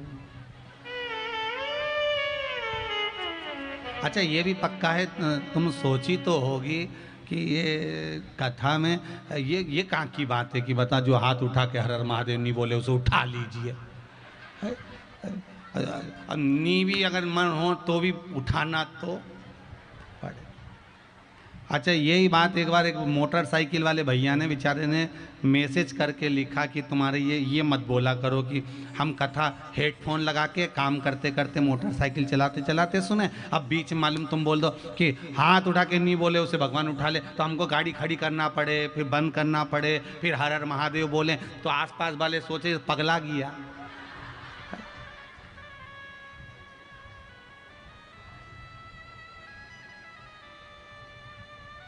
बोलना चाहिए, शिव का नाम बोलने में कुछ घटता थोड़ी ना। अब रंभ तुझे वर देते हैं, तप करने के बाद उठकर तू जब जाएगा, जिसको प्रेम से देख लेगा उसी से तेरी संतान होगी।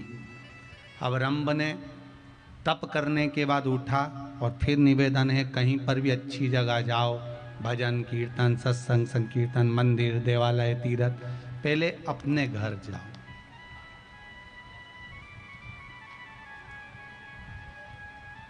पहले अपने यहाँ जाओ।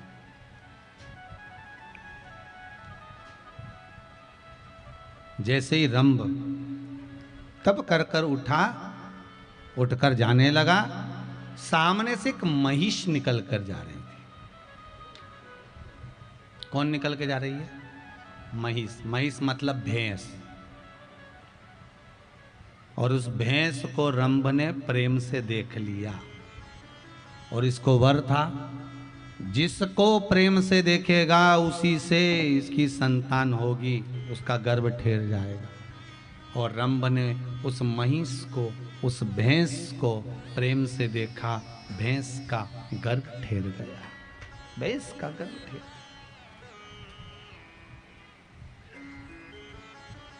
अब उस महिष, उस भैंस का गर्भ ठेरा।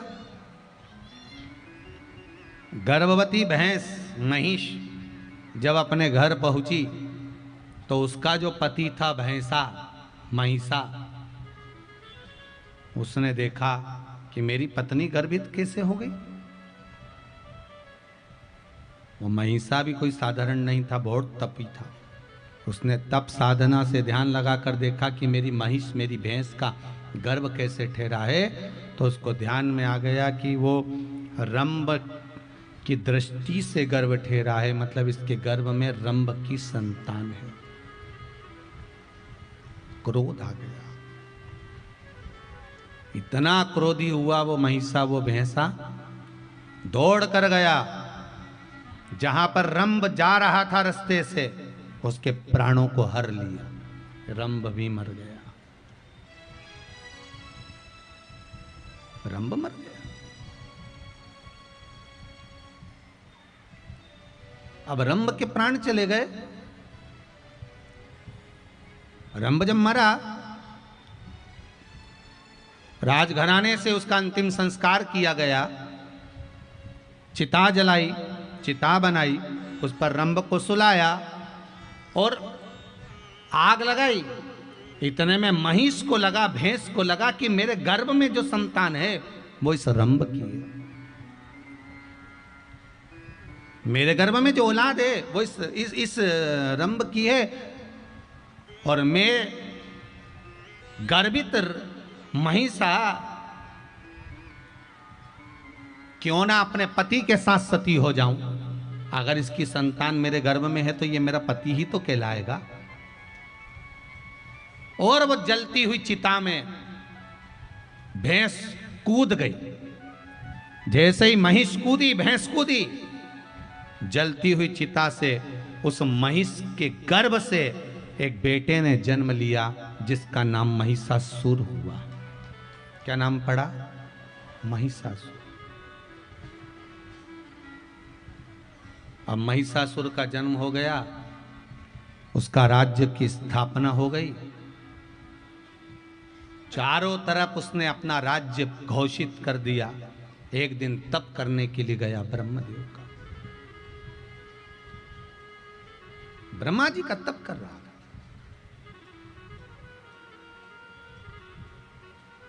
और ब्रह्मदेव के तप में लीन हुआ।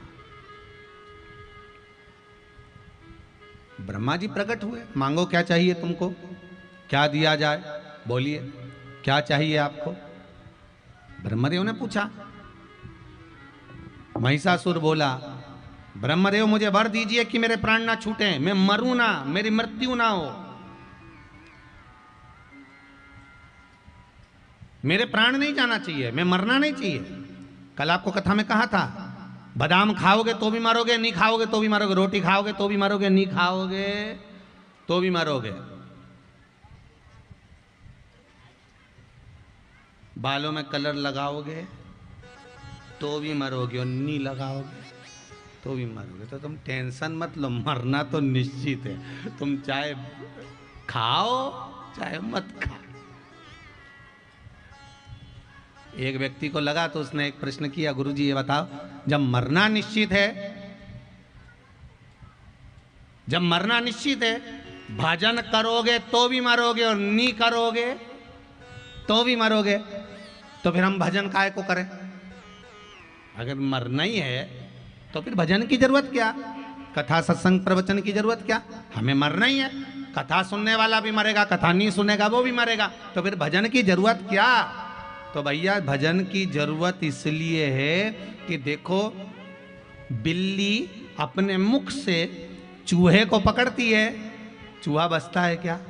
जम के बोलो जरा, नहीं, वो मर जाता है, लहू लुहान हो जाता है। और बिल्ली अपने मुख से अपने बच्चे को पकड़ती है, बच्चा मरता है क्या? नहीं, वो बच जाता है। बस भजन करोगे तो भी मरोगे और नी करोगे तो भी मरोगे। भजन नी करोगे और मर गए तो बिल्ली के मुख में, काल के मुख में तो जाओगे, पर चूहे जैसे निपटा दिए जाओगे। और भजन कर कर मर गए तो बिल्ली के बच्चे जैसे बचकर परमात्मा के हो जाओगे। इसलिए भजन करो।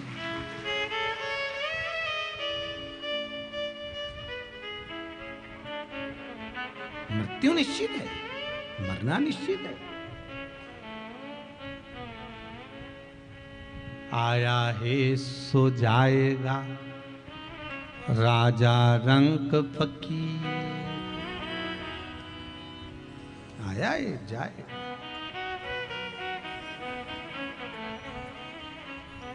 भाई कौन की? मौत से किसकी रिश्तेदारी है, आज हमारी कल तुम्हारी वारी है। कौन है? जाना तो है।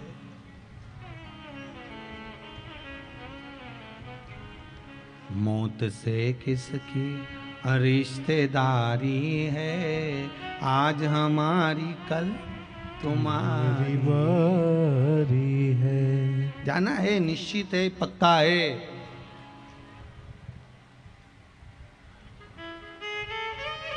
पक्का है, जाना है।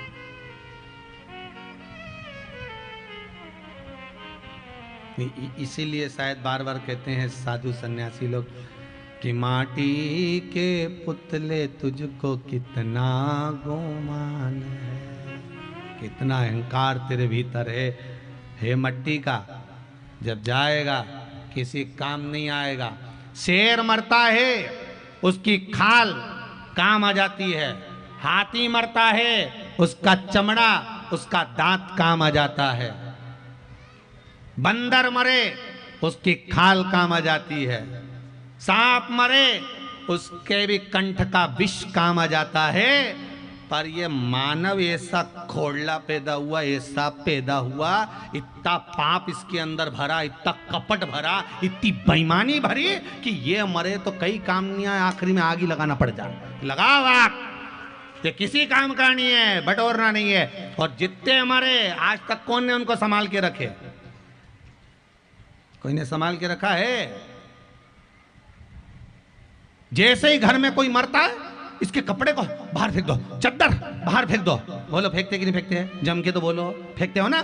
बाहर रख दो। जिस चदरे पर सोया था, चदरा बाहर, कपड़े बाहर, सामान बाहर। तो एक काम करो ना, जो सोने की चेन पहना था,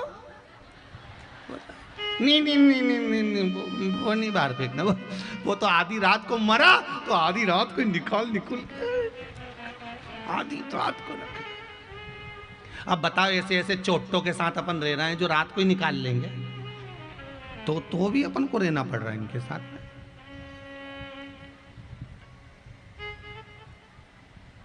चेन फेंकी, अरे गुरुजी कोई फेंकेगा क्या? तो अपनी है।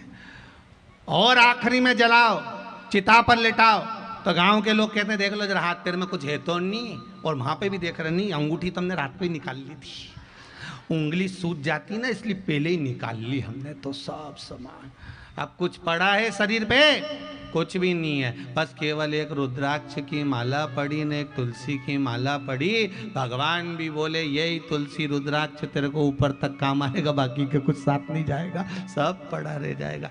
रखा कि धरा रहे, सब पड़ा, कुछ नहीं होना है। आखिरी में इतना बड़ा फोटो टंगना है, प्लास्टिक की माला, कंडा जलाएंगे, ऊपर घी और शक्कर की धूप छोड़ेंगे, उसके सिवाय कहीं नहीं। तुम भले तुम्हें दमे की बीमारी हो चाहे सांस की बीमारी हो, पर धूप तो छोड़ेंगे। अब तुम भले कुछ भी करो, मरना निश्चित।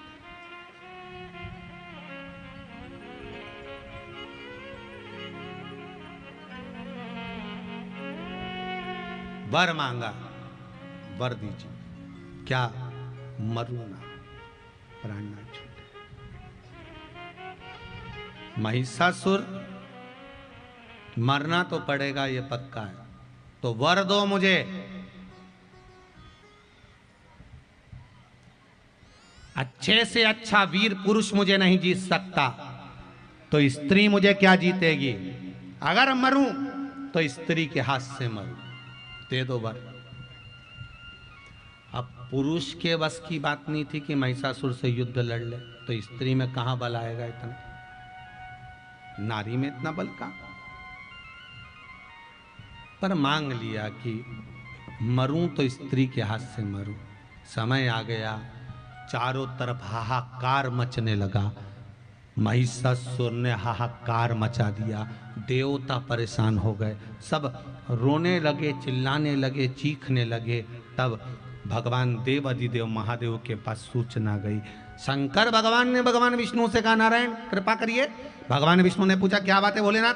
भोलेनाथ जी बोले, नारायण बात इतनी सी है, महिषासुर को वर मिला है कि स्त्री के हाथ से मरेगा, तो एक काम करो, लक्ष्मी जी को भेज दो और इसको मरवा दो, इसको मरवा। इतने में भगवान विष्णु बोले, श्रीमन नारायण, भगवान विष्णु बोले, देवाधिदेव महादेव कैसी बात करते हो? लक्ष्मी जी और महिषासुर को मारे, ये लक्ष्मी जी के बस की बात नहीं है। तो लक्ष्मी जी के बस की बात क्यों नहीं है? भगवान विष्णु ने कहा, सुनो महादेव, वही नारी इस महिषासुर को मार सकती है जिसका तप बल प्रबल हो। तप बल प्रबल हो?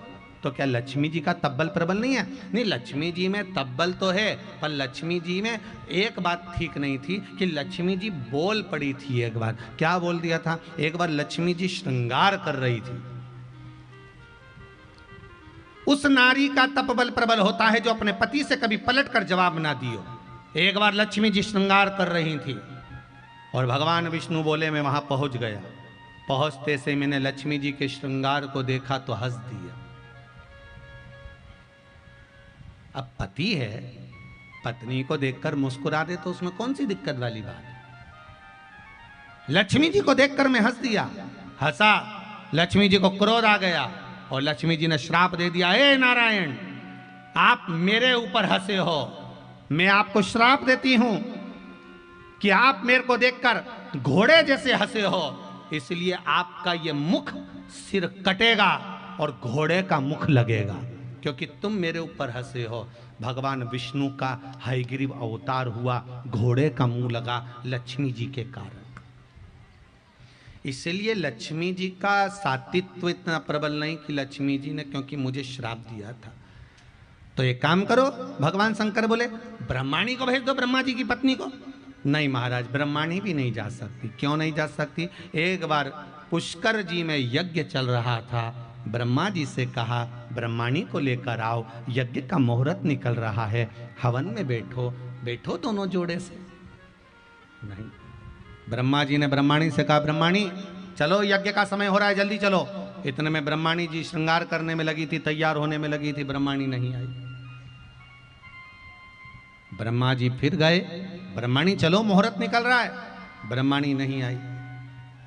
ब्राह्मणों ने कहा, ब्राह्मण हाथ जोड़कर बोले, ब्रह्मदेव अगर मुहूर्त निकल गया तो ये समय गया, तो फिर समय नहीं आएगा। ब्रह्मा जी फिर गए, ब्रह्माणी नहीं आई। ब्राह्मणों ने कहा, अगर मुहूर्त निकल गया तो फिर काम नहीं आएगा। ब्रह्मा जी ने हाथ जोड़कर कहा, ब्राह्मणों अब तुम्हें जो व्यवस्था करना है कर लीजिए, यज्ञ का मुहूर्त नहीं निकलना चाहिए।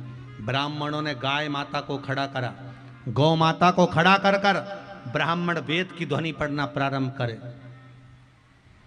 जैसे ही वेद की ध्वनि पढ़ना ब्राह्मणों ने चालू करा तो गाय के मुख से वेद माता गायत्री को प्रकट कर लिया। ब्राह्मणों ने जैसे गायत्री को प्रकट करा, ब्रह्मा जी के पास में उसको गठजोड़ा बांधकर हवन करने बिठा दिया। जैसे यज्ञ करने के लिए ब्रह्माणी ब्रह्मा जी के पास में जैसे गायत्री बैठी, इतनी देर में तो उसी समय पर ब्रह्माणी का आगमन हो गया। ब्रह्माणी जैसी आई, ब्रह्माणी ने देखा कि ब्रह्मा जी के पास में कोई दूसरी नारी बैठी है। क्रोध आ गया ब्रह्माणी को और ब्रह्माणी ने श्राप दे दिया है, ब्रह्मदेव तुम मेरे पति होकर पर नारी के साथ में बैठे हो, मैं तुम्हें श्राप देती हूं कि तुम्हारे मंदिर पूरी भूमि पर कहीं नहीं बनेंगे, केवल इस पुष्कर राज में ब्रह्मदेव आपका मंदिर बनेगा, और वो मंदिर भी जब बनेगा जब तुम एक कन्या का कन्यादान कर दो। ये मंदिर का निर्माण भी तब होगा जब तुम एक कन्या का कन्यादान कर दोगे। सतयुग निकल गया, त्रेता निकल गया, आया द्वापर, जिस समय पर भगवान कृष्ण और राधा जी ने अवतार लिया था। ब्रह्मा जी ने देव ऋषि नारद से कहा मेरे हाथ से कन्यादान करा दे। भांडिर वन में राधा जी अपने भाई को भोजन देने आई थी। तब राधा जी का विवाह गुप्त रीति से, किसी को नहीं मालूम, केवल देव ऋषि नारद वहां थे, ब्रह्मा थे, राधा जी थी और कृष्ण जी थे। भगवान ने गुप्त रीति से राधा और कृष्ण का विवाह करा दिया भांडिर वन में, और ब्रह्मा जी से कन्यादान का संकल्प करा दिया। तब जाकर पुष्कर जी में ब्रह्मा जी का मंदिर बना। कहीं पर ब्रह्मदेव का मंदिर नहीं होगा। ब्रह्मा भगवान विष्णु करें, इसलिए ब्रह्माणी भी इस महिषासुर को नहीं मार सकती। मार वही सकता है जिसने अपने पति से तेज आवाज में बात नहीं करी हो, वो नारी मार सकती है। अच्छा आप देखिए, ब्रह्माणी का कोई व्रत होता है क्या? जम के तो बोलो, होता है? लक्ष्मी जी का कोई व्रत होता है? नहीं। पर माता पार्वती के सारे व्रत हैं। छठ का व्रत, चतुर्थी का व्रत, तीज का व्रत, जितने व्रत होते हैं माता पार्वती के सारे व्रत होते हैं। इनके नहीं। क्यों नहीं होते इनके? क्योंकि माता पार्वती का व्रत इसलिए होता है क्योंकि माता पार्वती ने कभी अपने पति से तेज आवाज में बात नहीं करी, कभी अपशब्द नहीं करा। व्रत तो आपके भी चालू हो जाए अगर आप तेज नहीं बोलो तो। व्रत चालू होने में कोई दिक्कत नहीं। आप भी अगर पति का मान करो, सम्मान करो, आदर करो, सत्कार करो तो तुम्हारे भी व्रत चालू हो जाए। अनसुईया जी के व्रत होते हैं, क्यों ना हो? आज शंकर भगवान से कहा, भोलेनाथ जी माता पार्वती का अगर माता पार्वती इस महिषासुर को मार सकती है तो माता पार्वती को क्रोध दिलवाओ। शंकर भगवान बोले उसको कभी क्रोध आता ही नहीं है। तो भगवान विष्णु से पूछा, आप बताओ पार्वती को कैसे क्रोध दिलाएं? तो शंकर भगवान से भगवान विष्णु ने कहा, एक काम करो, जब नारी को उसके पिता के नाम से बखानते हैं ना, जब नारी को उसके पिता के नाम से अगर कुछ कहा जाए तो नारी को क्रोध आता है। तुम एक काम करो, पार्वती जी को हिमालय राज के नाम से कुछ कहना चालू कर दो। शंकर भगवान ने कहा ठीक है, एक बार प्रैक्टिकल करके देखते हैं, गुस्सा आ जाए तो ठीक। गए भोलेनाथ अंदर, पार्वती जी भोजन बना रही थी। भोजन बनाते बनाते उसी समय पर शंकर भगवान बोले, पार्वती तेरे बाप जैसा दुनिया में किसी का बाप नहीं होगा, इतना कंजूस, इतना कंजूस। पार्वती तेरे पिता हिमालय राज की यहाँ कितना सामान, कितनी दौलत, ढेर, पर तेरे कन्यादान में तेरे पिताजी ने एक रत्ती भर का सामान नहीं दिया कि कुछ दे देते, कुछ देते। तेरे पिताजी ने एक रत्ती का सामान नहीं दिया। इतने में तो पार्वती जी रोटी बनाते बनाते बोली, मेरे पिताजी तो कब का दे देते, तुम्हारे घर में रखने की जगह है? शंकर भगवान चुप, वापिस लौट के आ गए। भगवान विष्णु ने शिव जी से पूछा, भोलेनाथ गुस्सा आया? शंकर भगवान बोले, वो तो मेरे बाप तक पहुंच गई, नहीं आया। शिव जी बोले, अब भगवान विष्णु बोले काम करो, पार्वती का जो पहला जन्म था ना सती, उसको पखानो, उनके दक्ष प्रजापति को पखानो। अब की बार भगवान भोलेनाथ फिर अंदर गए पानी पीने के लिए। पार्वती से बोले, पार्वती तू भी गजब है, तेरा पहले जन्म सती के रूप में हुआ था, तेरे पिता ने तेरा अपमान कर दिया था, तेरा आदर नहीं करा, याद है तुझे? सती बोली, फालतू की बात बिल्कुल मत करना, जितना मेरा अपमान हुआ है तुम्हारे कारण हुआ। तुम अगर मेरे साथ चलते तो मेरे बाप की हिम्मत नहीं थी कि मुझसे कुछ बोल देता। शंकर भगवान वापिस बाहर आ गए, वापिस बाहर। एक तो पत्नी शॉपिंग करने जाए, बाजार जाए, शॉपिंग करने जाए, सामान खरीद के लाए और रात को पति को दिखाए कि देखो मैं सामान लेके आई। तो पति ने पूछा कितने का लाई? तो क्या 500 रुपए का। इतने में पति बोलते ये तो 300 रुपए में मिले। तो पत्नी नहीं कहेगी तुम्हें साथ चलना था ना, अगर तुम कह रहे हो 300 में मिले तो साथ चलना था। तो बस शंकर जी बात इतने में भगवान विष्णु ने पूछा कुछ हुआ? शंकर भगवान बोले कुछ नहीं हुआ दादा, वो तो मेरे पिताजी तक जाए रहने दे तुम तो। पार्वती मैया बर्तन रखने के लिए बाहर आई, इतनी देर में महिषासुर निकल कर जा रहा था।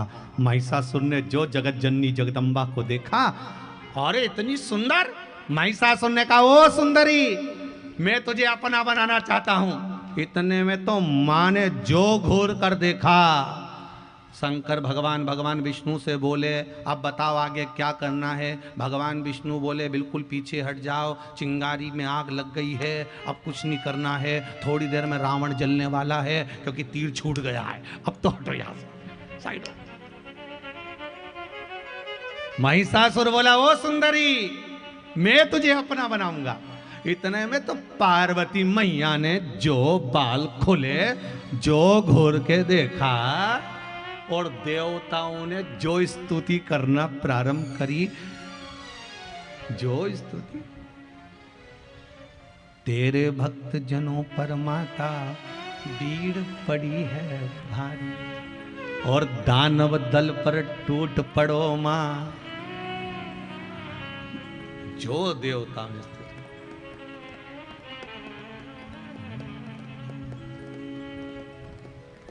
मां महिषासुर पार्वती जी का हाथ पकड़ने के लिए आगे बढ़ा। पार्वती जी ने जो चीखा, बाल खोलकर जो चीखी, शेर को बुलाया सिंघा,